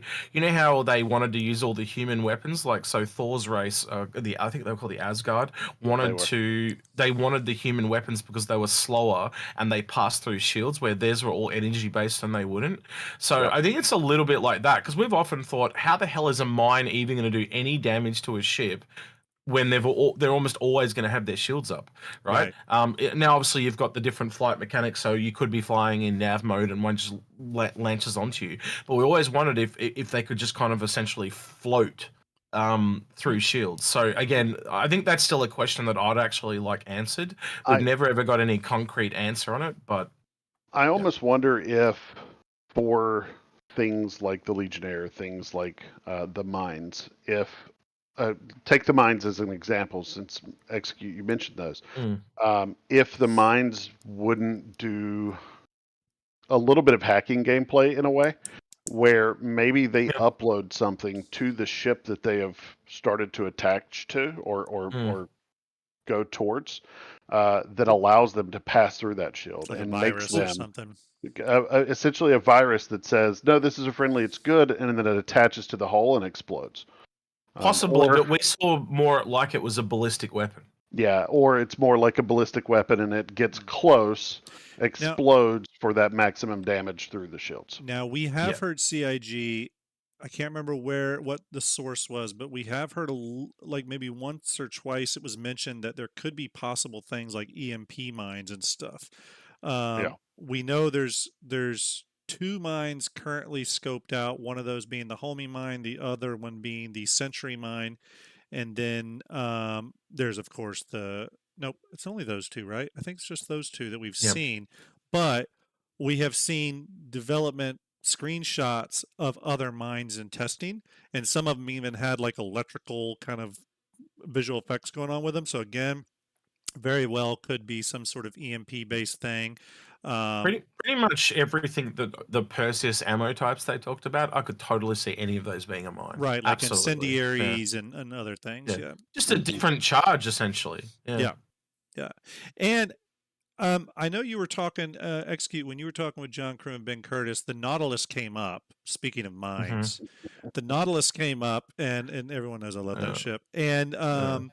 And you had mentioned that the mines on it are only size 5, and it's Mm. really to deal with like small and medium ships probably, and that and would there be bigger? Mm. They confirmed Yeah. yes, probably. That sounds like a good idea, right? Yeah. So yeah, because I did say that. I said it kind of really looks like it's just at the infancy. I said, does that mean we could possibly get like one up and then one up again, like so like a medium and essentially a capital ship that drops capital mines? And they said, yeah, potentially in the future because of the size of the mines. So So, yeah, if you're a fan of the Nautilus, you might be looking at upgrade. I don't know when that's going to be, but we always I theorized got it. it. So we And thought we Grim just will. we just had all these questions to start flowing out of us, and then it almost as soon as we got back to the hotel, there was like 3 more that we wanted answered and stuff like that. But when Yeah. we went in, we didn't have any questions. We just sat down, and the only question we really had that we wanted to answer to was like, is there anything we can do that would make your job easier? Yep. That was our Good only question. question. The only thing we Fantastic really question. Now, want. Well, we deal so much with ships, like we're not knowing if we're helping or hindering. no, wait So a we minute. just like is Speaking yeah. of your meeting, Execute, did you happen to notice on the IAE show today one of them was wearing one of your shirts? Yeah, I did. I Yeah, They did. I I were. thought thought it it was was pretty nice. cool. One of the testers. But Yeah. no, going back to the Nautilus though, it's also, I mean, we don't really know the power of a size 5 mine yet. I have heard that Mm. would be somewhat equal to A like 5 size torpedo. yeah, but the same in the same vein, mines could be considered like it's very possible that the Tefra Mm. homing mine, which is the name of the homing mine, it's very possible that is a bespoke size 5 piece of True. ordnance, and it could be much more powerful. So for example, Mm. one thing that a lot of people don't Um, know, or I knew this before, but they actually said it in the IAE video today, is that mm, the difference between us, like the size 10 torps on the Polaris, are almost double the Hmm. lethality of a yeah. size 9. Yeah. You know what I mean? So While that's true, they did directly reference the size 5 torpedoes. And so Yeah. if you think yeah, if you actually think about the size 5 torpedoes, that's essentially a Gladiator carries 3, yeah, and then this thing I believe carries 8. So it you kind of go, geez, mines have a lot more required to get them to work, but that's their advantage is they can yeah, sit there for ages, yeah, So that's why we always wondered, like, okay, so where's my size 10 torpedo mine layer? And we just went, that would have to be like a capital ship mine layer. yeah, And then yeah. So we I mean, started thinking of the the sentry turrets around the stations. yeah, Aren't essentially do they that. essentially the sentry They mines? are. So therefore we were like, well, then there has to be some kind of ship that can drop those. And you just connect dots. And then we asked them, like, it was just like, yeah, well, it Yeah. almost like came out of them like, yeah, that's almost obvious. Well, So Quinn just said, think about size 12 torps on the Javelin. Yeah, I mean, exactly. So the same size thing. 12, I mean, Yeah. who knows how it means. But going back to the capital ship combat, I mean, again, it really emphasized a future in which capital ships are extremely difficult to take down, and they really are going to require an entire group. You're not going to be able to do it with you and your buddy in an Ares. You're not going to be able no. to do it with your Connie fully laden with missiles, or Yeah. whatever, or even just a few people like we see now versus the Idris kind of just Oh yeah. churning it No. down. It sounds Yeah. I like what they want. Oh, sorry, Ender, go ahead. no. I apologize. I just wanted to mention something that Quinn said real quick Yeah. because it's relevant to what we were talking about. He said to remember that shields are an energy dissipator and not a hard wall. Mm, So things Mm. passing Yeah. through them Well. actually make sense, mm, like Execute mentioned with Thor in the Asgard race wanting Mm. slower weapons because they pass through those shields. mm, Uh, these mines could do the same thing and just pass right through. That's interesting. You know what that makes me think of? Hmm. They also said recently, Rich Tyler said with Maelstrom, that the way Maelstrom is going to work when weapons hit is that the energy the weapon has when it hits, whatever that projectile is the energy it has is how much Maelstrom will react, right? Will counter react, mm. and that's how much. So, for example, the way I read that is a ballistic round at further distance may be slightly less impactful than a ballistic round at closer distance, right? Because it's losing energy. That's I'm why the Ares has armor, because it's designed to get up really close, where the right, ion sits further back, but it's really tailored at taking the shields out. right. That's exactly So the reason. Yeah. again, just another really interesting point, and I think that the future of capital ship Mm, gameplay, because I know there's people out there that really, you know, their original vision for Star Citizen was these massive fleet battles, right? And I know some people, mm, myself, that was a big thing for them, and mm, it's nice to just sort of hear CIG talk a little bit about that because it's always been thought of like this far in the future thing. But I think they mm, know that we need something to do with these big ships. Now, some of you may say, well, they're talking about this because they're selling a Polaris in mm. what Yeah. in like a day or two, right? And that is Yeah. true. They need to sell that ship, but they also, I do fully think they have a plan for capital ship gameplay, and I think that's what Mm, we heard. And it's important to remember in that Star Citizen 1.0 presentation at CitizenCon, they mentioned instanced fleet battles. Those are Yeah. going to yeah. be key, and we talked about this on a previous show. Execute, I'd be curious your opinion on it. Me and Ender Mm, discussed it a bit, but do you see a future where maybe if you are in a capital ship, you got some of your friends flying other ships with you, but you enter an area, it's it's let's say it's not a contested area, let's say it's something more like Nix or Stanton or something.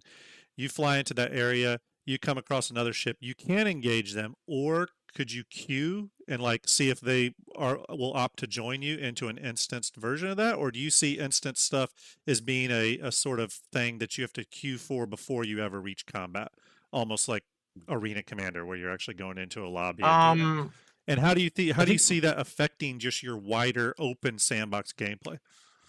I don't think there is going to be a lot of instancing, to be honest, because of Yep. the way the object container stream and can scales to fit. You got to remember also, you take something like what example of the ship did you give there? Was that a Kraken you said? Um, yeah, or anything like that. Yeah. Yeah. So again, you don't need to show all the interior. You don't need to show all the people firing. It really drops the entity count right down. Like you theorize this through. You can have 100 people on a javelin. You don't even need to know they're there. Right. Because all you need to know is the the raw information. Where is the ship moving? What is the speed it's moving at, and what is it firing at me? And that's it. Right. And if you look at the bridge, can I physically see the people on the bridge and Right. what they're doing? Well, That's it. You don't need the information of what the yeah. janitor's doing down in the engine room, Yeah. mopping up the puddle. Like, you don't need that. Well, So you can really strip back what is sent to the other ship. well, when you were showing me the Intrepid days ago, before it was ever kind of in my hands, Mm, one of the things you saw there, we also saw it on another ship recently, is that they are implementing interior ship culling with some ships in certain yep. areas, right? We're Yep. starting to see that, and I Yep. do think when in like full interior ship culling is done, that's going to be a major performance boost just across the board. Again, if they can do it in a way that I I everything think it stays is intact. somewhat in already. Like, I'm noticing on more and more ships now, like it looks like a bug, but I simply just think it's early days of It's interior early ship culling, culling. yeah. And Yep. for those of you that followed the progress tracker, interior ship culling was originally on a release card like freaking like 2 years ago or 3 years ago. Yep. So it's something Mm, they were thinking about. And I ultimately mm, think for ships like the Kraken, the Javelin, the mm. Idris, interior ship culling is going to be a necessity ultimately Um, for them to operate at peak efficiency. Not that you can't spawn them in the verse, I know you can, but just like when you've got 60 people on a Javelin, you know what I mean? so the big thing for me from the today's talk with John Crew and Richard Taro was something Richard Taro said. He said essentially, at the moment we're at the mid game, and we haven't even started working on the end game. Yeah. That's really big news to show you how vanilla these large ships are right now. And essentially what it described was like, these things are going to be like an onion, and you're going to have to peel back multiple layers to get into the inside of them and take them over. So Yeah. that's the detail they're explaining. And you've seen the detail on the Polaris. I'm sure you guys haven't all been able to jump in and kind of Yeah. play on one yet, but just the potential they show of what we're about to get, and we still don't have engineering and all these other things that are about to come. Hmm. Yeah. You know, and again, like I said, 10 years of sitting back and all more and putting it all together, they really just scratched the surface with a preview of what all that was. Even in that huge 1.0, the Yeah. entire second day was essentially like bringing everyone up to speed, Yeah. and even then they couldn't cover everything. So I am really excited to see what these big ships are going to become in the future moving forward, like with Yeah. all the moving pieces. Like, again, the Polaris is just different versions of combat. Like, you got every turret is different. I know they're mirrored, but you know what I mean? Like, you got a really big one, you got a medium one at the back, and then a small one on the top. You've got torpedoes, Yeah. different size torpedoes, missiles. You've got someone on the bridge making calls, all this thing, and just the teamwork that came. Oh, and not to mention Yeah. ships coming in and out of the hangar, Yeah. like, By the and they're all way, combat related. real quick, C Daddy CIG just followed. Thank you, C Daddy. Hope you're well. Hope things at CIG are well. I followed you on Twitter not too long ago, I believe, or X or whatever everyone's calling it. Yeah, Hope you're doing well. I got. Thanks for stopping by and hanging out with us today.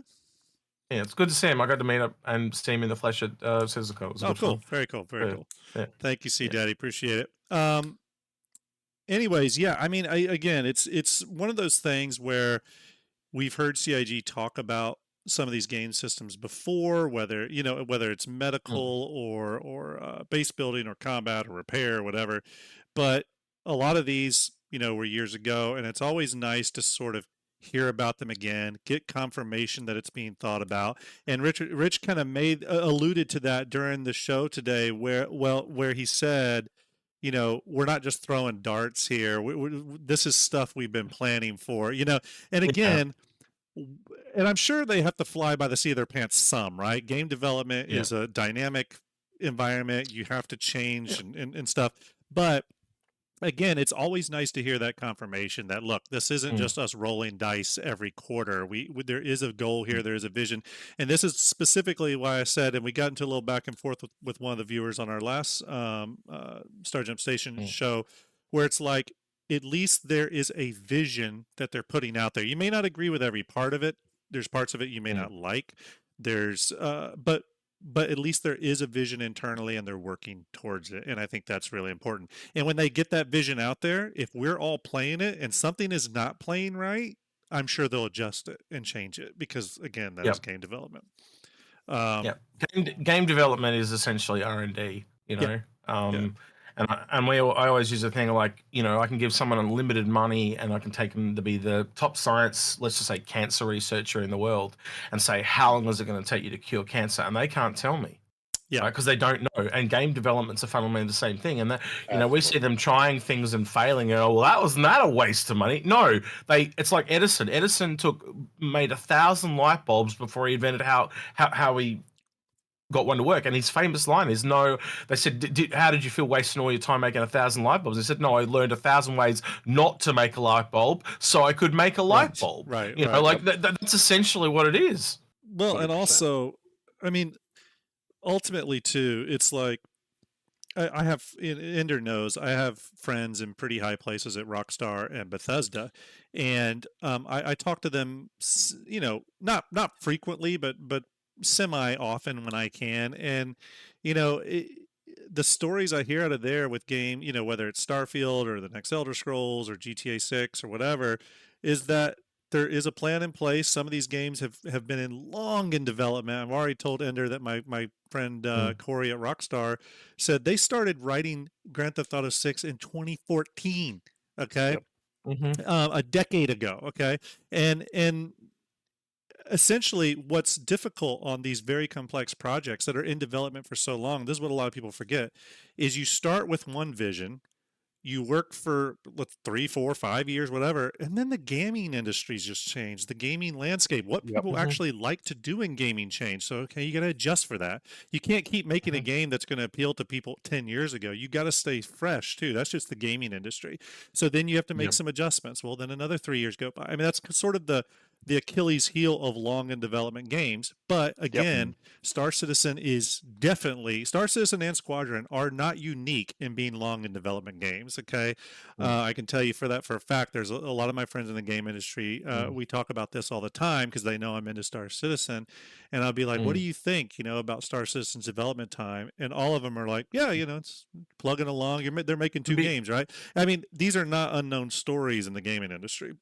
At all. That'd be a really interesting roundtable. I'm just sitting here thinking, like, what are the game companies that I grab besides CIG and Rockstar? And you'd only need like the game director from each one, but literally listen to them go about the tech they had to build, because I think that's the real thing that a lot of people forget is there was just so much fundamental new tech that was built for this game. Yep. And I'm trying to think of another game that would be like that. I know Grand Theft Auto essentially has to build a new engine. Yeah, Bethesda would be a good one too. The ID Software, like they build a lot of new tech as well. There's not many that build like revolutionary. Yeah, but you know what I mean. Like a lot of people just grab the Unreal Tournament engine and off they go. Well, you know what I'm getting at, right? And even then, they don't really, when they build their own, they build kind of what someone's already treaded the ground. They don't redo the entire way MMOs are structured and exactly. You know what I mean? Yeah. I mean, I building look at something from the ground up. Yeah, I look at Grand Theft Auto honestly as one of the best parallels to CIG in that they are currently right now, because again, talk to my friend Corey there, who's the head of all the motion capture. They right now they have 2 games in development under that franchise: Grand Theft Auto, which is 6, which is the single player game, much like Squadron. They have the next version of Grand Theft Auto Line, which is essentially our Star Citizens, the multiplayer version. They also have to redo an engine every time they do this to advance their engine, much like CIG's doing with Star Engine. So I know it's not one-to-one, but there's a lot of parallels. And again, Rockstar's budget, and not to validate, because I don't really like validating CIG's development time or money raised, but I can tell you for a fact they've spent more money on Grand Theft Auto in the next GTA Online than CIG has in its development time. They got more people working on it. They got more people working on it, and they've been working on it for almost the same amount of time. You know, so it's just good to keep that in perspective. And I say that as we go into a day where CIG is about to sell a big capital ship for $700-800, in that when you're making these big purchases, or whenever there's an event like IAE and you're spending real money, there's going to be people out there who say things like, "Oh, Mm, ship's too expensive," whatever. Obviously, do what you need to do, but it is a mm, good reaffirmation when we see stuff from Rich or John or whoever's speaking in these ISCs. mm, I always love these episodes where they do talk, or at least reconfirm some of the stuff they may have talked about years ago. And mm. I think that's again why I love the Star Citizen 1.0 conversation so much, because it is essentially them reaffirming the vision, the everything, Yeah. right? And Yeah. and Yeah. I personally think we just really needed to hear that. Whether the Agreed. vision is 1 year away, 5 years away, 10 years away, just knowing that internally at COG's walls that vision exists is huge for me. Um, and we can hold them to that. Obviously, and I think it gives them a structure to follow. It gives us something to look forward to and hold them to, and I think it works for everybody. Now, real quick, Mm. for the sake of time, I wanted to talk about one remaining thing. I'm going to switch us back over here. Everyone, if you, yeah, go ahead. Can I say one thing before you move on? The Of one course. thing I always try to remember when it comes to the development timeline is they started as 8 people in a garage and have now built up to roughly the same size as the team they had on Grand Theft Auto the entire time. Yeah. So when you Absolutely. actually kind of put that into perspective, I think you can add a couple of years and go, yeah, it's about the same. Yeah. Right. But that's you got to remember back in, well, I'd have to remember the date, but for half the time they only had like 600 people. They didn't have this 1,400 people that they've just hit kind of in the Yeah. last year or two. So it's really important to remember. That's why we've only just started to hit like our real stride, because we've needed that many people to be able to do all the different things that need to be done. And Yeah. when I was in game development, you could almost wear one hat and go, right, I'm an artist and I do all the art stuff. Now it's all cut up into 20 different things, and, Yeah. and you get a lighting specialist. Well, I was the lighting guy, and I was the level designer, and I was the animator. Like I did it all, right? So It's the film it's industry is changed the quite a same bit. way. Yeah, the film industry is the Yeah, same way. When I first started, you would do a little bit of everything. You might do a little compositing, a little visual effects, a little this, a little yeah, that. Now, Mhm. for example, if you go to work at Pixar, if you're a lighter, you only light. If you are a yeah. modeler, you only model. You're not modeling and rigging Mm, and animating. You're only modeling. It's yeah, very like partitioned now. And I always say in my industry now, in the film television industry, I always just say it's made up of specialists now. Everyone's a specialist, mm, right? And mm. again, sometimes that's required to do things that are really, really high level. Yeah. You become a professional at that one thing, Yeah, essentially. yeah, Makes a lot of sense, but like it just shows how, like, again, if I was doing that and it's like within the last 20 years, you realize just how infantile games development is. yeah. Like in a weird way, CIG's been doing this for a quarter of, like, I think essentially video games are about 40 years old, right? Mm, In my book, right? right. So they've been making this for a quarter of the time. I know it sounds kind of crazy, but yeah. um, let's go on to the last topic. When this image Mm, pops up on everyone's screen, you'll know what we're about to talk about. We're going to briefly talk about this a little bit of speculation, a little bit of, theory crafting.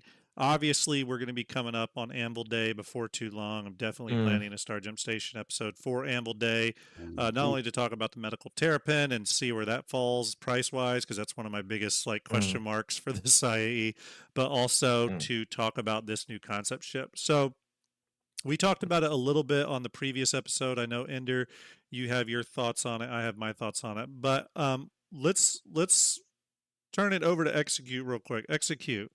What is the Anvil Paladin? So this is constantly updating. So I do want to say this is kind of where I'm at, and me and Grim have been talking all week, going backwards and forwards on things. But kind of where I'm at the moment, we hear things in the background, don't we, Grim? Yeah. So I do have to kind of lead that with a caveat. But essentially, putting together the pieces that me and Grim have heard was a variant of a known ship, Mm-hmm. and there were two variants, right? So that they were the key pieces of information. Then we kind of essentially found out that it's Anvil, and so at one point we're going through, like, is it a Carrick variant? Is it a Crucible variant? Yeah. Blah blah blah. All these different things we were going through, and then obviously being Anvil, it's got to be military, is right. So it does help you nail down what this is. So I just want to put that as a caveat before we go into this, but. Sure. I'll ask Ender this question because I think, well, I'm not trying to have a go at you, Ender, but do they look like Valkyries to you, Ender? Keep talking So for a in minute, by the way. this I'll be right back. picture, Yeah, absolutely. In this picture, I gotta say no, Okay. but in the other picture that comes with this one, it looks Mhm. a lot more like a Valkyrie to me. I can get Valkyrie vibes from this Yep. picture here, but it would have to be exceedingly heavily modified.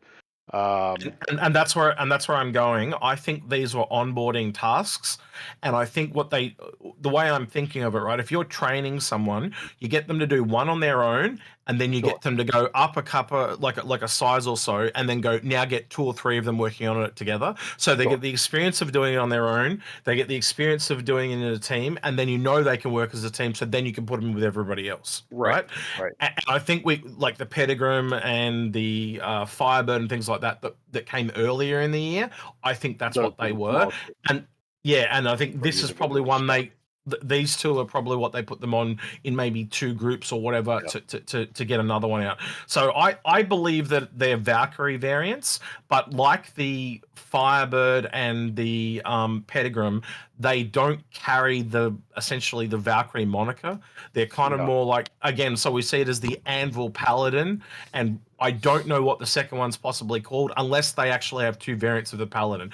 Again, they can take this anywhere they want it to go, and that's why I can't find things to essentially give me the name of the second variant. And Yeah. I'm not sure if I'm exactly on correct with what I'm saying here, but this is just the line of thought process kind of lines up. So, Yeah. the more and more I've done this, the more hesitant I am to share stuff because I'm always worried it's going to be factually incorrect. So, I would have the fairly heavily speculation grain of salt comment with what I'm about to say next. Yeah. So I think what we saw. Can you go back to the last image for Yep. me, just real quick? Yep. Going back to the front. In this image, I think we actually see both variants, right? Yeah. I think the one on the left is different to the one on the right, and I'm about to explain why with just what's in this image. So the one on the left-hand side, you can see that it's got 2 turrets that are firing, one on the left and one on the right, and then there's one on the top. But if you look over to the one on the right, it's not firing, and I can only see a turret on the top. Yeah. If you then go over to the second variant, where you see the ship from behind, I can't see the 2 turrets anymore. I can only see the turret on top. So I think that applies to the 2 variants. I think the Paladin that we have the text for from in the files is a gunship, aka Redeemer, right? Like a Redeemer competitor. The second one, if you go back to the second image again, sorry, Jim, I'm Yep. going to swap backwards and No, you're forwards. good. Is I believe like if you're going to make a medical like take the Valkyrie and go, well, that's a drop ship. What's another dropship variant? And if you kind of look in the image below it, I think that's a Nova tank. I think this thing carries large vehicles, which would make sense because how many people have you heard say, geez, I wish this carried a large vehicle Yeah. over the years? The So, and a Valkyrie, right? variant of, yeah, a variant of the Valkyrie that carries a large vehicle to me makes a lot of sense. And as a modification task, you've essentially cut off the whole back area. If you think about that, the whole where all the cargo goes, where the cyclones go, you possibly don't even need the area where the troops go anymore because they're not needed. So basically, it just goes down to that top cab area, and if you can make a way, where the bottom turret is, essentially, if that's like a ladder area, you can kind of essentially come up and climb up to the top. You don't need any of that internal space anymore. And essentially, the image I sent Grim, if you've still got that one there, is the sky crane. That was my thought process. You strip back the helicopter, and it just becomes like the sky crane that they use to lift really heavy objects or water bomb during fire season and stuff like that. That's where my brain went, but I don't have a name for the lift variant. Yeah, well, that was kind of no, the actual helicopter I sent you. Oh, The yeah. You know what? That one didn't come Yeah. through. I had an issue with that Alright. one. It's like it didn't fully come through. Uh, But yeah, where is there's it? a helicopter known as the Sky Crane that Mhm. lifts like that. But it's kind of Hang on. this image here, the Valkyrie with the Nova, is kind of doing that. Yeah. Here, Grim. I'll send it to you. There you go. Yeah, send it to me. Yeah. Tell me if that came through or not. Yeah, that one came through. Let me grab it. Yeah. So just so people can visualize what I'm going with. That's my thought process. But again, in that image that Grim has got up, that's got the YouTube bar across the top. Oh, I Angry can't PC see. Tech, thank you for that raid. Appreciate it. Angry, I hope you're well. We were talking UV maps earlier today. Yeah. Sorry, go ahead. There's our Sky Crane. That's Thank okay. you very much, Angry. Yeah, but I can't really see the turrets either side of this thing, so maybe I'm wrong. Maybe it's nothing like what I think it is, but we'll have to wait I and see. see turrets on this. I'm Right. actually I Go can ahead. see turrets on that second one. Is it If you Again, look, if you can right here? dismiss what I'm saying, I will I, totally agree with you because I'm not going to dismiss. yeah. Actually, I'm not disagreeing with a lot of it. I do think it's possible Mm, that it's two Thank you for variants, those but I am follows. seeing Appreciate two it. turrets or what looks like a turret. true. Is it That could be. possible that we're looking at another? And I'm going to be annoyed if it's the case. I Mm, actually would prefer your theory to be the right one. mm. But is it possible that we're looking at another gunship versus missile boat variant on Well, these? I The think. only reason I ask is because the explosion that's happening right over that particular uh, uh, The second uh, ship, second ship yeah. looks like it could be a missile being blown out of the air. And I got to Yeah. tell you, that would annoy me if it's another missile boat gunboat combo to come out. I Yeah. would much rather it be something along the lines of what you've said. Here is, Yeah. a gunboat with a Mm, drop, a tank yeah. drop ship. I could be completely off the mark here, but like again, I look at the information we got out of the files. I just sent that Yeah, to Grim. Yeah. Then Pulling it up. that is the description from the panel, right? So right. for me, it's not. I think we're getting the gunship. It's just whether or not what it does. Like, does it transfer a vehicle or not? I don't know. I just can't unsee that image. Like, once I saw the Nova tank, maybe I'm seeing So things. there's Yeah. one interesting line that could back up what you're saying. Execute here at the end. It says Mm. Paladin is ready to ride to the rescue. Again, maybe Yeah. I'm reading into that too much, but maybe that Yep. could be a fun play on words. I don't know. But Mm. yeah, I mean it's interesting. Obviously, we only have the one title here, and it says Focus Gunship Yeah. versus like Gunship / something else. Well, it's the wording as well. So see how it says the Paladin is an intimidating frontline fight. It makes Yeah. it. It's weird wording. I thought it said frontline fighter. Yeah. That makes a bold impact whenever it arrives in battles. Yeah, because it drops off a tank and then leaves. And again, why would the word why would you use a defensive term to describe an offensive? My camera just turned off. Yeah, It I must just be saw very that. hot in here. Hang on, I will turn my fan on. While you're doing that, I'm While, going to remind while everyone who you're, came in during the raid. Oh, sorry. Go ahead, Ender. no, I was just going to say, while you're doing that, it's entirely possible that that fight is a typo. We've seen that before It as could, well. yeah, it could be. It could be. But you could be right. Real quick, everyone who came in during the raid, again, thank you, Angry PC Tech, for that raid. Really appreciate it. We are doing a giveaway tonight. We're giving away 2 Starlancer Maxes with Sapphire Paint. Yes, I said 2. Thank you, Lazy Donuts, for providing one of those. Really appreciate it. How do you enter the giveaways? Well, on Twitch, you enter the giveaway by doing !ticket or !ticket max, space in between those. And those will buy you tickets for the Twitch giveaway. We'll do that live on air when the show ends here shortly. If you're on YouTube, you will go to the YouTube link that is pinned at the top of the chat window. You'll go to that video. It's one of my old shipyard videos on the Banu Merchantman. You'll go to that video and you'll leave a comment. It can be hi, goodbye, Ender sexy, whatever you want the comment to be. Try to make it positive though. And then we will do a random comment poll. So again, one Starlancer will be given out on the YouTube, one on the Twitch. Yes, you can enter both, but you can only win once. Okay, so heads up on that. We're doing good right now too. Should be back now, by all the right, way. let me switch. Yep, there you are. Real quick, we're doing good, by the way. We have over 1,200 tickets purchased. So, get them in while you can. Back to this discussion. So obviously we got some time. Here's a question for you. Let's make some assumptions. Let's assume this is a competitor to the Redeemer, which I'm all about. I'm not a big fan of the Redeemer. I actually do like the Redeemer. It just, there's something about it that doesn't grab me, but I like the ship. It's fine. However, if this is a Valkyrie variant that's a gunship, I'm all about it because I love the Valkyrie's holds. I'm talking purely aesthetics right now, purely aesthetics. I don't want to say who, but someone said to me, and they were at COG, was essentially saying, ship redacted. So he doesn't even talk about like the ship that's out. He basically says, "I'll be horrified if anyone ever buys it again."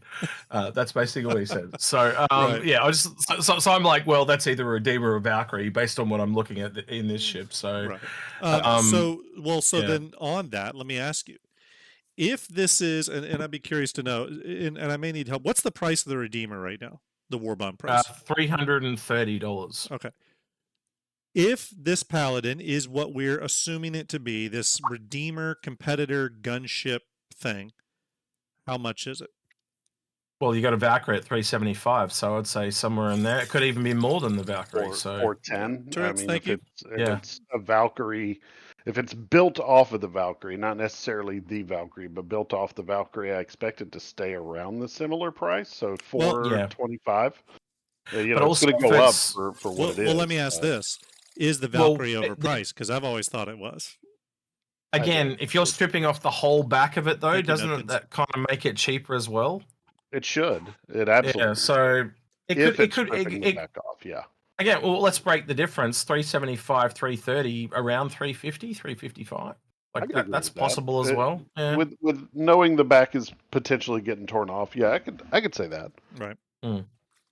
Yeah. There are other little weird things like it still would be overpriced in my opinion. The Valkyrie is overpriced in my opinion though. I do too. 330 for or 370 I mean, right for what it is. Yeah, I mean it does have some flexibility, but go ahead. The VTOLs are going on this thing as well, so they've probably moved the engines into other spots. Like when I looked at the back one, can you go back to the other one where it's kind of from the back? Yep. I almost think that they've got engines coming off the roof section up there as well. I could be mistaken. Like you see up there where it's got those. Like there's definitely stretched out. Yeah, there's definitely like engine changes for sure. Yeah, for sure. Thank you, Mindscap. I think that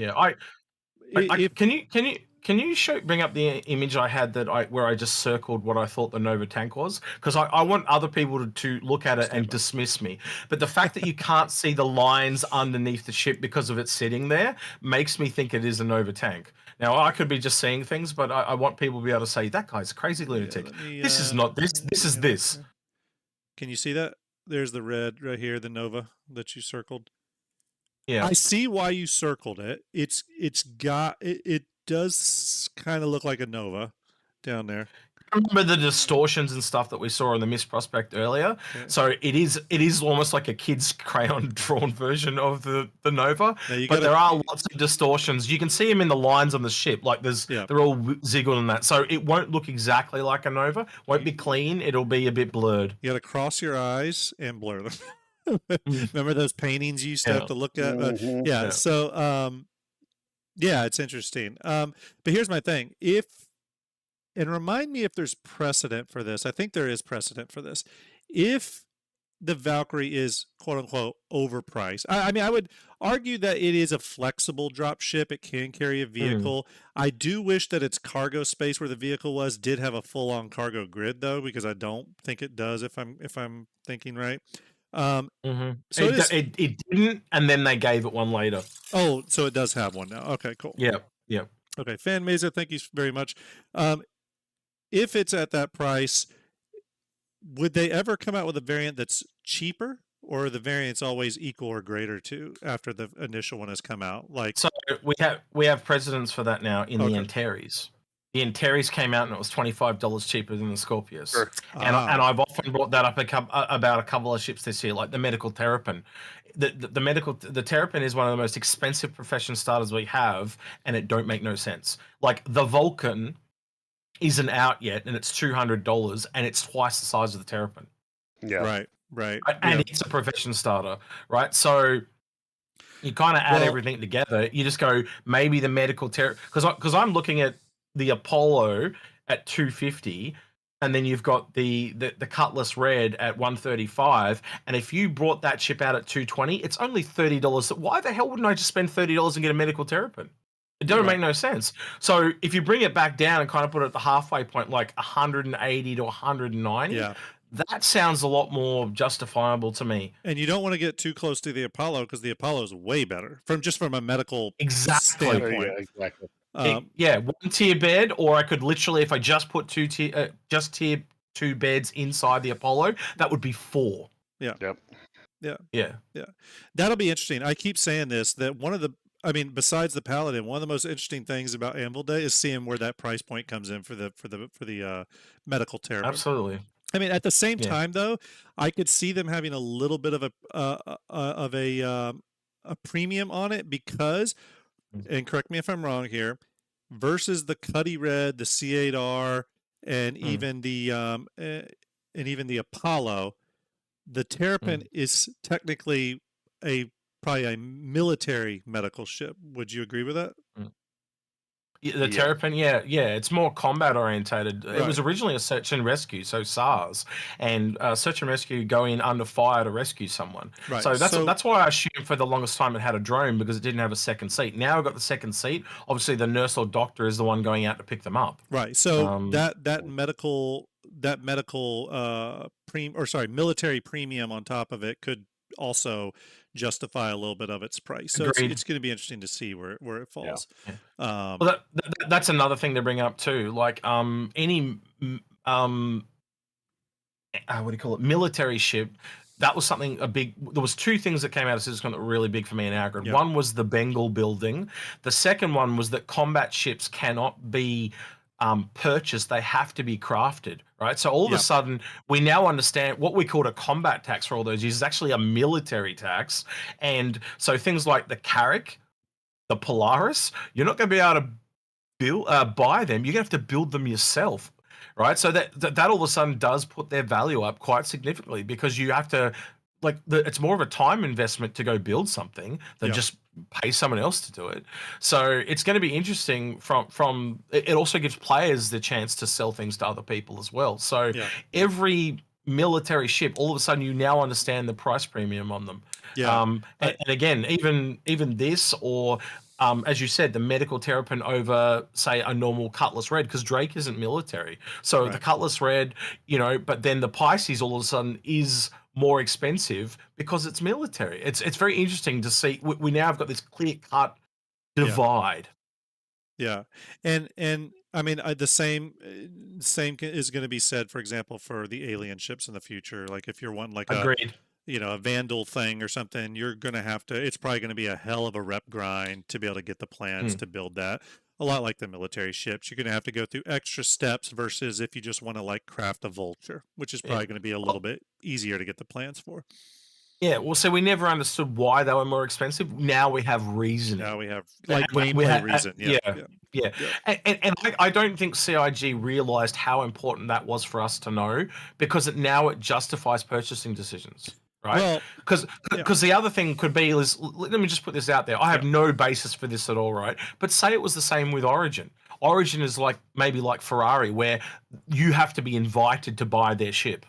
So again, that explains their price premium. Now, that's never been said. I just want to bring that up. But that would all of a sudden, for me, justify their insanely overpriced ships a lot more than they are, right? So if this is a thing, you need to come out and tell us, CIG. And I don't mean that just because you told us about the military stuff, but it makes those purchasing decisions across the board make so much more sense why they're at this unrealistic, what has appeared from us as consumers to be a very unrealistic price perception. Yeah. Anyway. Yeah. And again, it's that's why I go back to that whole Star System 1.0 thing. It just, when I say hearing the vision, it makes me feel good. It's not just because, there's a vision. I can take that vision and apply it to decisions I make about purchasing, melting ships, which ships to keep, which ships I may want and buy back all that kind of stuff. And when you're dealing with real dollars like we are, to be quite honest with you, that stuff matters, right? It has value, much like shows like Info Runners and stuff, right? All that stuff is important whenever you're dealing with something that you want to invest real money in. Well, the first thing I do is, where before the first thing I would do is go look on YouTube for a bunch of content creators stuff on a ship that I'm interested in. Or like, for example, when I bought the Kraken, I absolutely went and did a bunch of research on the Kraken. I also watched the very, very short developer discussion on the Kraken from like 2018, but that's what I went and looked at. But now I have that and something else that's very valuable, which is the 1.0 vision. So I can cross-reference the information on a ship with what the gameplay is looking like and make, in my opinion, better decisions ultimately. Yeah.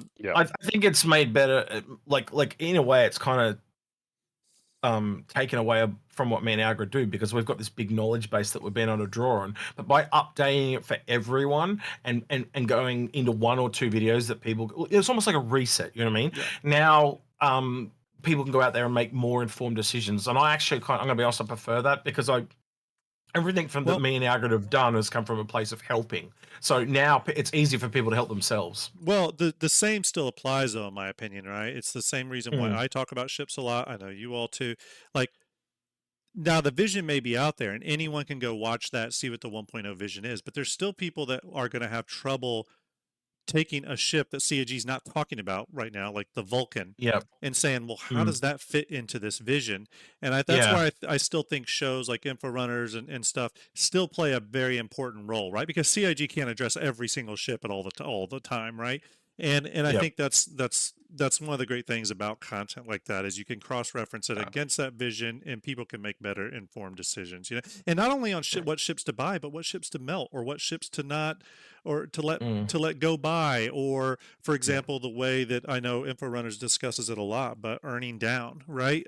Which is another way to sort of maximize your gameplay loops, right? Because and I said this, and I think this was pretty damn clear in the 1.0 vision. It was clear to me, at least, is that the winning Star Citizen is not attaining the biggest ship. Like, getting a Javelin doesn't mean you won, right? No. It just, all the Javelin does is open up a certain gameplay loop at a certain scale. But you're not experience. but different experience. It's You're not gonna, and you're not gonna always want that experience. Sometimes you're just gonna want to get on and be able to go do some 1v1 combat. Okay, well, that's why the F7A exists, right? So there's no winning when it comes to ships. Yes, it's great to have a Pioneer if you have it, but you don't always need it. All it does is open up a certain scale of building, right? If you're just out with your friend building a little campsite on the moon, you do not need it, right? So I think seeing that 1.0 vision has changed a little bit what people's idea of winning at this game is, or what the point of this game is. And I think that's ultimately made for better purchasing decisions. So so yeah, go ahead. Getting back to this before we kind of leave, hopefully I am wrong and it's just one variant then, Ender. My hope for this when I first kind of thought about it as a dropship was, I had a weird dream about myself in a Titan suit, and I just kind of like looked at my fist and saw the mechanical hand, and then I woke up. I need a dream and that like just that. started. Well, it started leading me into, could this be a Titan suit? Well, we've got the Atlas now. Yeah.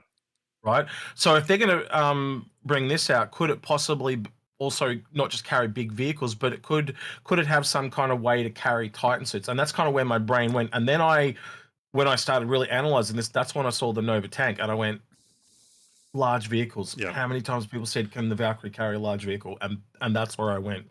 But again, if it just goes back to one thing and there's no variants, that's fine. I'm cool with that. But I'm just curious to know what it is. And again, like I get to a certain point with speculation where I just kind of put it down, and I'm almost at that point where I'm ready to put it down and just wait and see what it is on Anvil Day. And it won't be too long now. It won't be too long. You know. Ender, before we close the show out and do these giveaways, any final thoughts on the Paladin that you want to share before we move on? I'm excited to see what it is. I'm excited to see what we end up with. And I'm hoping that they don't overprice it. Yeah. Make it attainable. Make it something that sits in the hierarchy in a good place. Yeah. Well, even with the description of it as a gunship, does that appeal to you, Ender? I'm just curious. The right gunship does appeal to me. I mean, the Perseus is a ship that I love. Yeah. But it's got to be the right size. Honestly, if it's Valkyrie sized, this is going to be odd to say because I know that it's only a 10 meter ish difference. But if it's Valkyrie sized, I'm not sure if it's right for me. But if it's 30, a little larger, 30-meter difference. Actually, yeah, I'll double check. If it's MSR, well, I'm talking about MSR sized. If it's MSR sized, which is a 10 meter difference, right, that makes more sense. one that I would I would be To more me, apt to go with. I feel like Actually, that it's almost 30 meter half the could be a length. little bit smaller. It's 48 is what I'm reading here. I could be wrong. Hang on, 48. Yeah, 48. Where the Perseus is 90. so And to yeah, me, so the length obviously is one thing, but to me, what's going to be interesting to see is where this falls crew size. I mean, again, Yeah. one of the big things about the Perseus is it's very low crew size. I mean, it's kind of crazy low for a ship of its size, especially versus something like the Redeemer or something. What's the Redeemer? Is it 3 to operate efficiently? Its turrets and pilot. yeah, Currently. 3, but it's meant to be 4. Okay. Yeah. So, and Yeah, the it's Perseus says 4 one to guy. yeah, and the Perseus says 4 to 6. Let's go 6, just because taking into account engineering and stuff on a ship that's going to be taking a beating. The Paladin to me hopefully falls in that 4 to 5 player range at most, I would think. Yeah. To be something that feels good against the Redeemer, right? So Just the last one is a bit Yeah. of a joke that I want to say is if they drop an Anvil Paladin Liberator, are you going to pick one up? I am very tempted. If it comes with that cobber skin, I might be swayed. Yeah, it could be good. It could be good. I'd want to see how bespoke its its vehicle carry capability is. You know what I mean? Like, is it made to work with a specific Anvil ground vehicle, Yeah. or So that'd be interesting to see. Real quick. All right, for time, we're going to move on, everyone. Great conversation there. We're going to move on to the giveaways. It's time to do the giveaways. All right, last, let me turn this off. So this is your kind of final warning. If you are on Twitch to win a Starlancer Max with Sapphire Paint, you need to do exclamation ticket or exclamation ticket and then max, space in between there. That will max out your ticket purchases with the points you have and get you in the drawing. Go ahead, Ender. You also need to stay here. You need to be in the chat to receive it. You do need to be in the chat. My favorite skin, by the way, that one. It's the nicest looking one that I've looked at. The only other nice one is the yellow one too, but it's a bit more utilitarian. But they did a great job with the Starlancer paints this time. I mean, really incredible. Well, that CitizenCon one is going to be a really rare one because it's only available for like a week or two. Is it still up there, or have they taken it down? Let me double check. I'm not sure. Yeah, check for that for me. Actually, yeah, I brought a couple of them and put them in buyback because you just buy me the credits and melt them off, and then it removes the limitedness. Yeah. And then if you're on YouTube, you need to go to the YouTube chat. If this should be right up in front of you there, you go to the YouTube chat. There's a link pinned at the top of chat. That is a link to my shipyard video covering the Banu Merchantman. You're going to want to click on that link and leave a comment on that video. That's what you have to do. And when you do that, you will automatically be entered into the YouTube contest. Again, we have 2 Starlancers, okay, to give away. It's gone, by the way. Gone. Okay. So here's how we have to do that. One of these, the Sapphire Paint. I already entered the Sapphire Paint into the Stream Elements Twitch giveaway information, so that's going to be the Sapphire Paint version. The YouTube version is for a Starlancer. Okay. I'll allow you to pick a different paint though to go with that one of the paints that are out for it. There's actually some really cool paints. The yellow blue one is really slick. I flew around with that paint job on it. It's actually really nice in person. It's a really cool paint job. When you're looking at a still image of it, it's kind of like you're like, I don't know, but in flight it looks really good. So I'll send it to you so you can bring it up on the screen. Cool. Yeah. Thank you. Let me go ahead and bring that up here. Stand by. Here it is, but everyone. That's essentially the same pattern as the Sapphire one. Yeah. But yeah, it just comes down to colors. So yeah. That's actually a concierge one, by the way. They're both concierge, they were at the time. Okay, actually, Lazy Donuts once again come. Oh, did I not show it? Sorry about that. Sorry. Here's the yellow blue paint. Let me close this. Once again, though, Lazy Donuts is coming through in an epic way and says he can provide a Sapphire Paint to the winner if they choose Donut, look at you. I know. So that's the way we'll do it. How awesome is that? Lazy, I can't thank you enough. Again, I'm going to send you out a Starjump swag bag. I'm going to send you the posters. And may even have an extra coin here I can send out to you. So thanks so much for that. Didn't it come with the one that you brought? Because sometimes they come with one. One of them I have, yeah. Oh yeah, Lazy can check. Look, Lazy provided the other. So Yeah. Yeah. Check. Gotcha. Now All I right. see. Grim had one, and he was going to do just one giveaway. 2 winners would essentially be picked between. But Lazy said, "You know what? We'll provide another one." And absolutely Okay, legendary. And made it It's happen. very generous of him. Yeah, it's super generous. Very generous, very awesome. Again, really appreciate that. That's really killer. Okay, so here we go. Let me get my windows up here. We are going to do the we're going to do the Twitch one now. So again, this is your last chance on Twitch. Last chance on Twitch. As you see here, again, thank you for those follows. Really appreciate it. We are at 1,673 tickets purchased for this Starlancer Max. Now let's talk real quick about how you get the ship.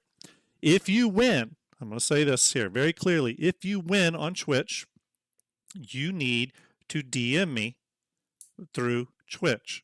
Okay. I can DM again if you'd like as That's well. Grim. perfect, Ender. Yep, Ender may reach out to you as well. Okay, so either DM me or DM Ender, or Ender will reach out. But that's what we're gonna do. Okay, through there, I will get your email address associated with Star Citizen or whatever email address you want, and I'll gift it through there, and I'll gift it tonight. Okay, I will gift it tonight.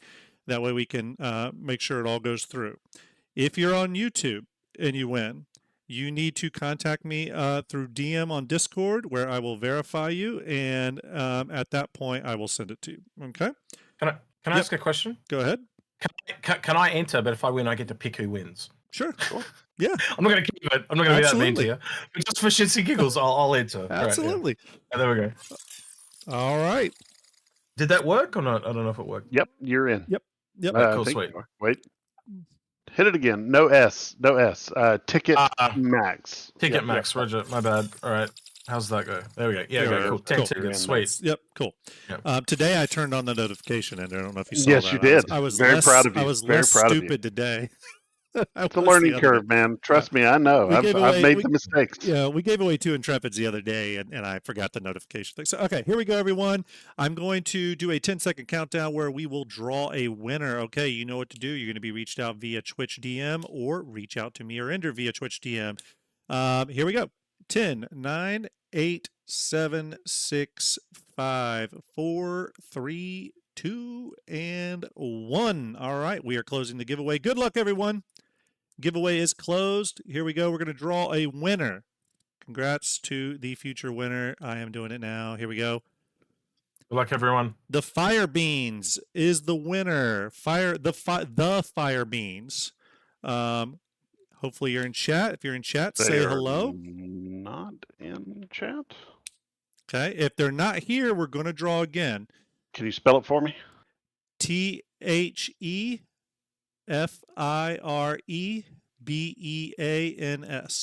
Negative. Not here. Okay. The Fire Beans is not here. Just confirming that. Not here. Absolutely not here. Haven't seen him in chat either, correct? I guess you need to Can't add him. We can't add him. Okay. So cool. he's definitely not there. All right. We're drawing another winner then. That's how we do it. We're moving on. If you're not in chat, we move on. We're doing another winner. Good luck, everyone. Here we go. The Bearded Panda 85. Bearded Panda 85. Are you in chat? Also not here. Not here as well. Oh my gosh. What were you doing?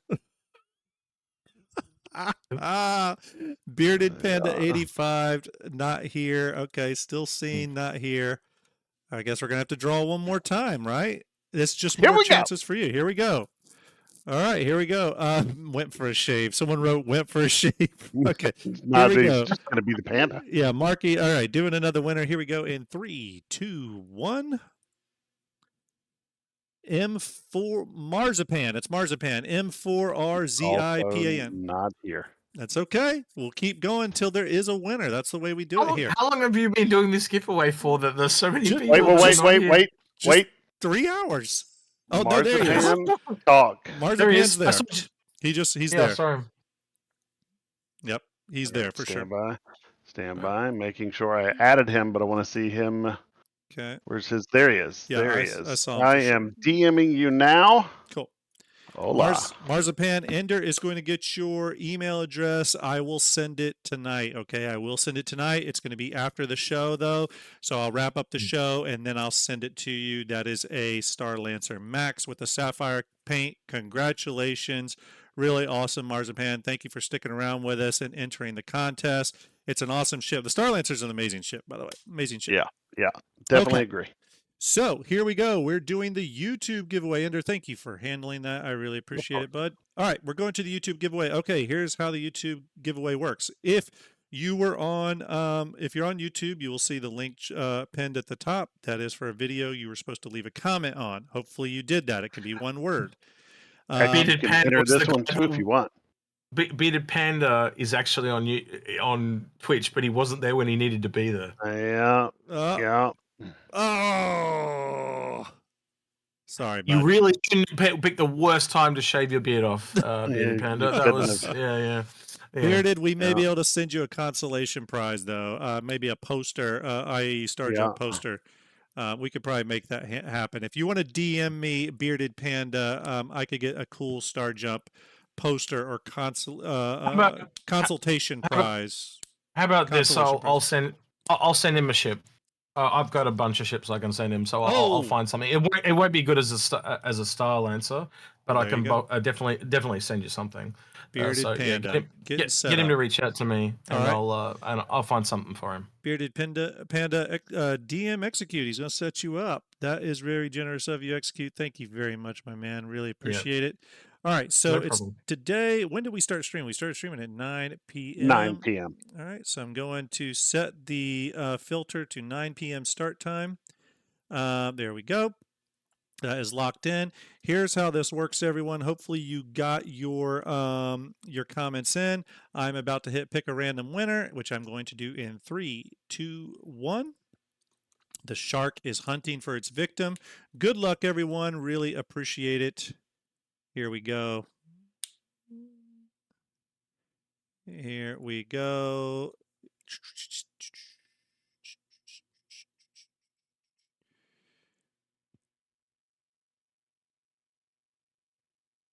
All right, Tran 8P. Tran 8P. Are you in chat? Let me know if you are in chat. Tran 8P. Tran 8P. Is Tran in chat? Let's see here. Tran, if you are in chat, say hello on YouTube. Restream has failed me once again, by the way, on doing both. Let's see if Tran messages here in the next few seconds. Not in chat, someone's saying. Okay, let's see. Let me check. Let's see. It has to be with the right name, everyone. Not seeing it, not seeing it. Bear with me, bear with me. You said Tran? Yeah, it's Tran 8P. Yep, not showing Not up showing when up. I add them, and I'm on 2 different channels, 2 different logins, not showing up. Okay. Tran and Tran, yep, not showing up. Okay, not showing up. Tran 8P. Okay, not here. We're moving on. We're going to do another. Here we go. Dormizon. Dormizon. Are you in chat? Dormizon. 10. Grim? 10. Say again. 10. Spell their name. Dormizon. No, sir. Wait, there he is. There he is. There he is. Just poked in. Perfect. Dormizon, congratulations. You won the Starlancer Max. Dormizon. Dormizon. Can you join? Well, Grim, you go ahead. Yeah, Dormizon, you have to go to and join our Discord and DM, or you don't have to join our Discord. I don't think you can just DM me, request a friend invite, and DM me on Discord to receive your ship. I will verify you on there, Dormizon. I am Starjump_Grim on there, and when you first connect with me, I'll have to accept it. But yeah. I say, like your channel is Starjump Group, but still shows as Starjump. Okay. Sorry, go ahead. Panda, can you just confirm for me it was Bearded Panda 85? Was It was, For, for yes, the Bearded for the Panda Twitch. Yeah, 85 cool. for the yes, Twitch, it was. correct. It was. Yeah, cool. Yeah, Thanks. Yeah, Just checking. not a problem, not a Yeah, problem. and if you, I've just sent him a message, but yeah, if you can get in contact with me via Discord, you can find me on Starjump's Discord or on the Infrunners Discord. I sent you his email address as Perfect. well. Yep. Perfect. But it's just easier for me to talk to him. That's all. Yep, So, absolutely. Perfect. Thank you very much, Execute. I appreciate that, buddy. I need to send you some Starjump swag as well. I'm going to put it on my little list here of to-dos. You know what I need to do is I need to send you a couple of the the scale of ships poster because you requested that be made in the first place. So I will do that. I'll put it on my door next to the other one. I should Very send you a nice. photo of it. It's on my bedroom door. I'll put it on the other door, so both Very doors nice. will have a poster. That'd be cool. That'd be very cool.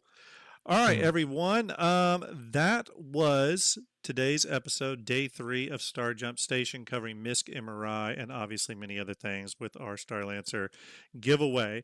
We'll be back on day 5 covering RSI, really hoping we hear more about the Perseus and maybe even the Apollo. But the way the IAE show videos are going, they may show some teases of it, but maybe not anything more. It sounds like we're getting more gameplay discussions there. That being said, I really appreciate everyone hanging out. Let me see, who are we rating tonight? Let's take a look here. Who is a good option to raid? You know what? We're gonna send unless Ender has someone lined up. We're gonna send you over to. Bear with me.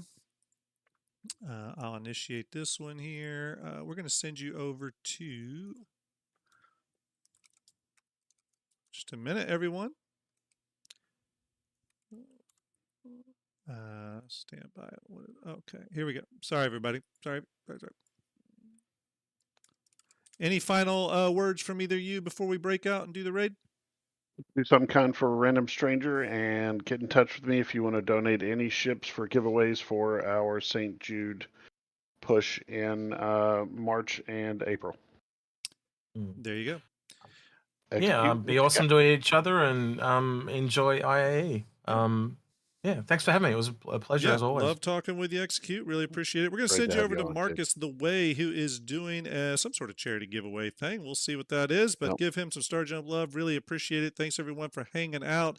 Salute to you. We'll see you in just a couple of days. If you want to ship tonight, obviously on YouTube, get in contact with me so I can verify you. And Marzipan, I'll be sending out your Starlancer here in just a little bit. Everyone, have a great night. Take it easy. It's going to be here in 8 seconds. Remember to give them that Starjump love. Really appreciate it. Everybody, have a great night. It's been a blast. Here you go. Sending you over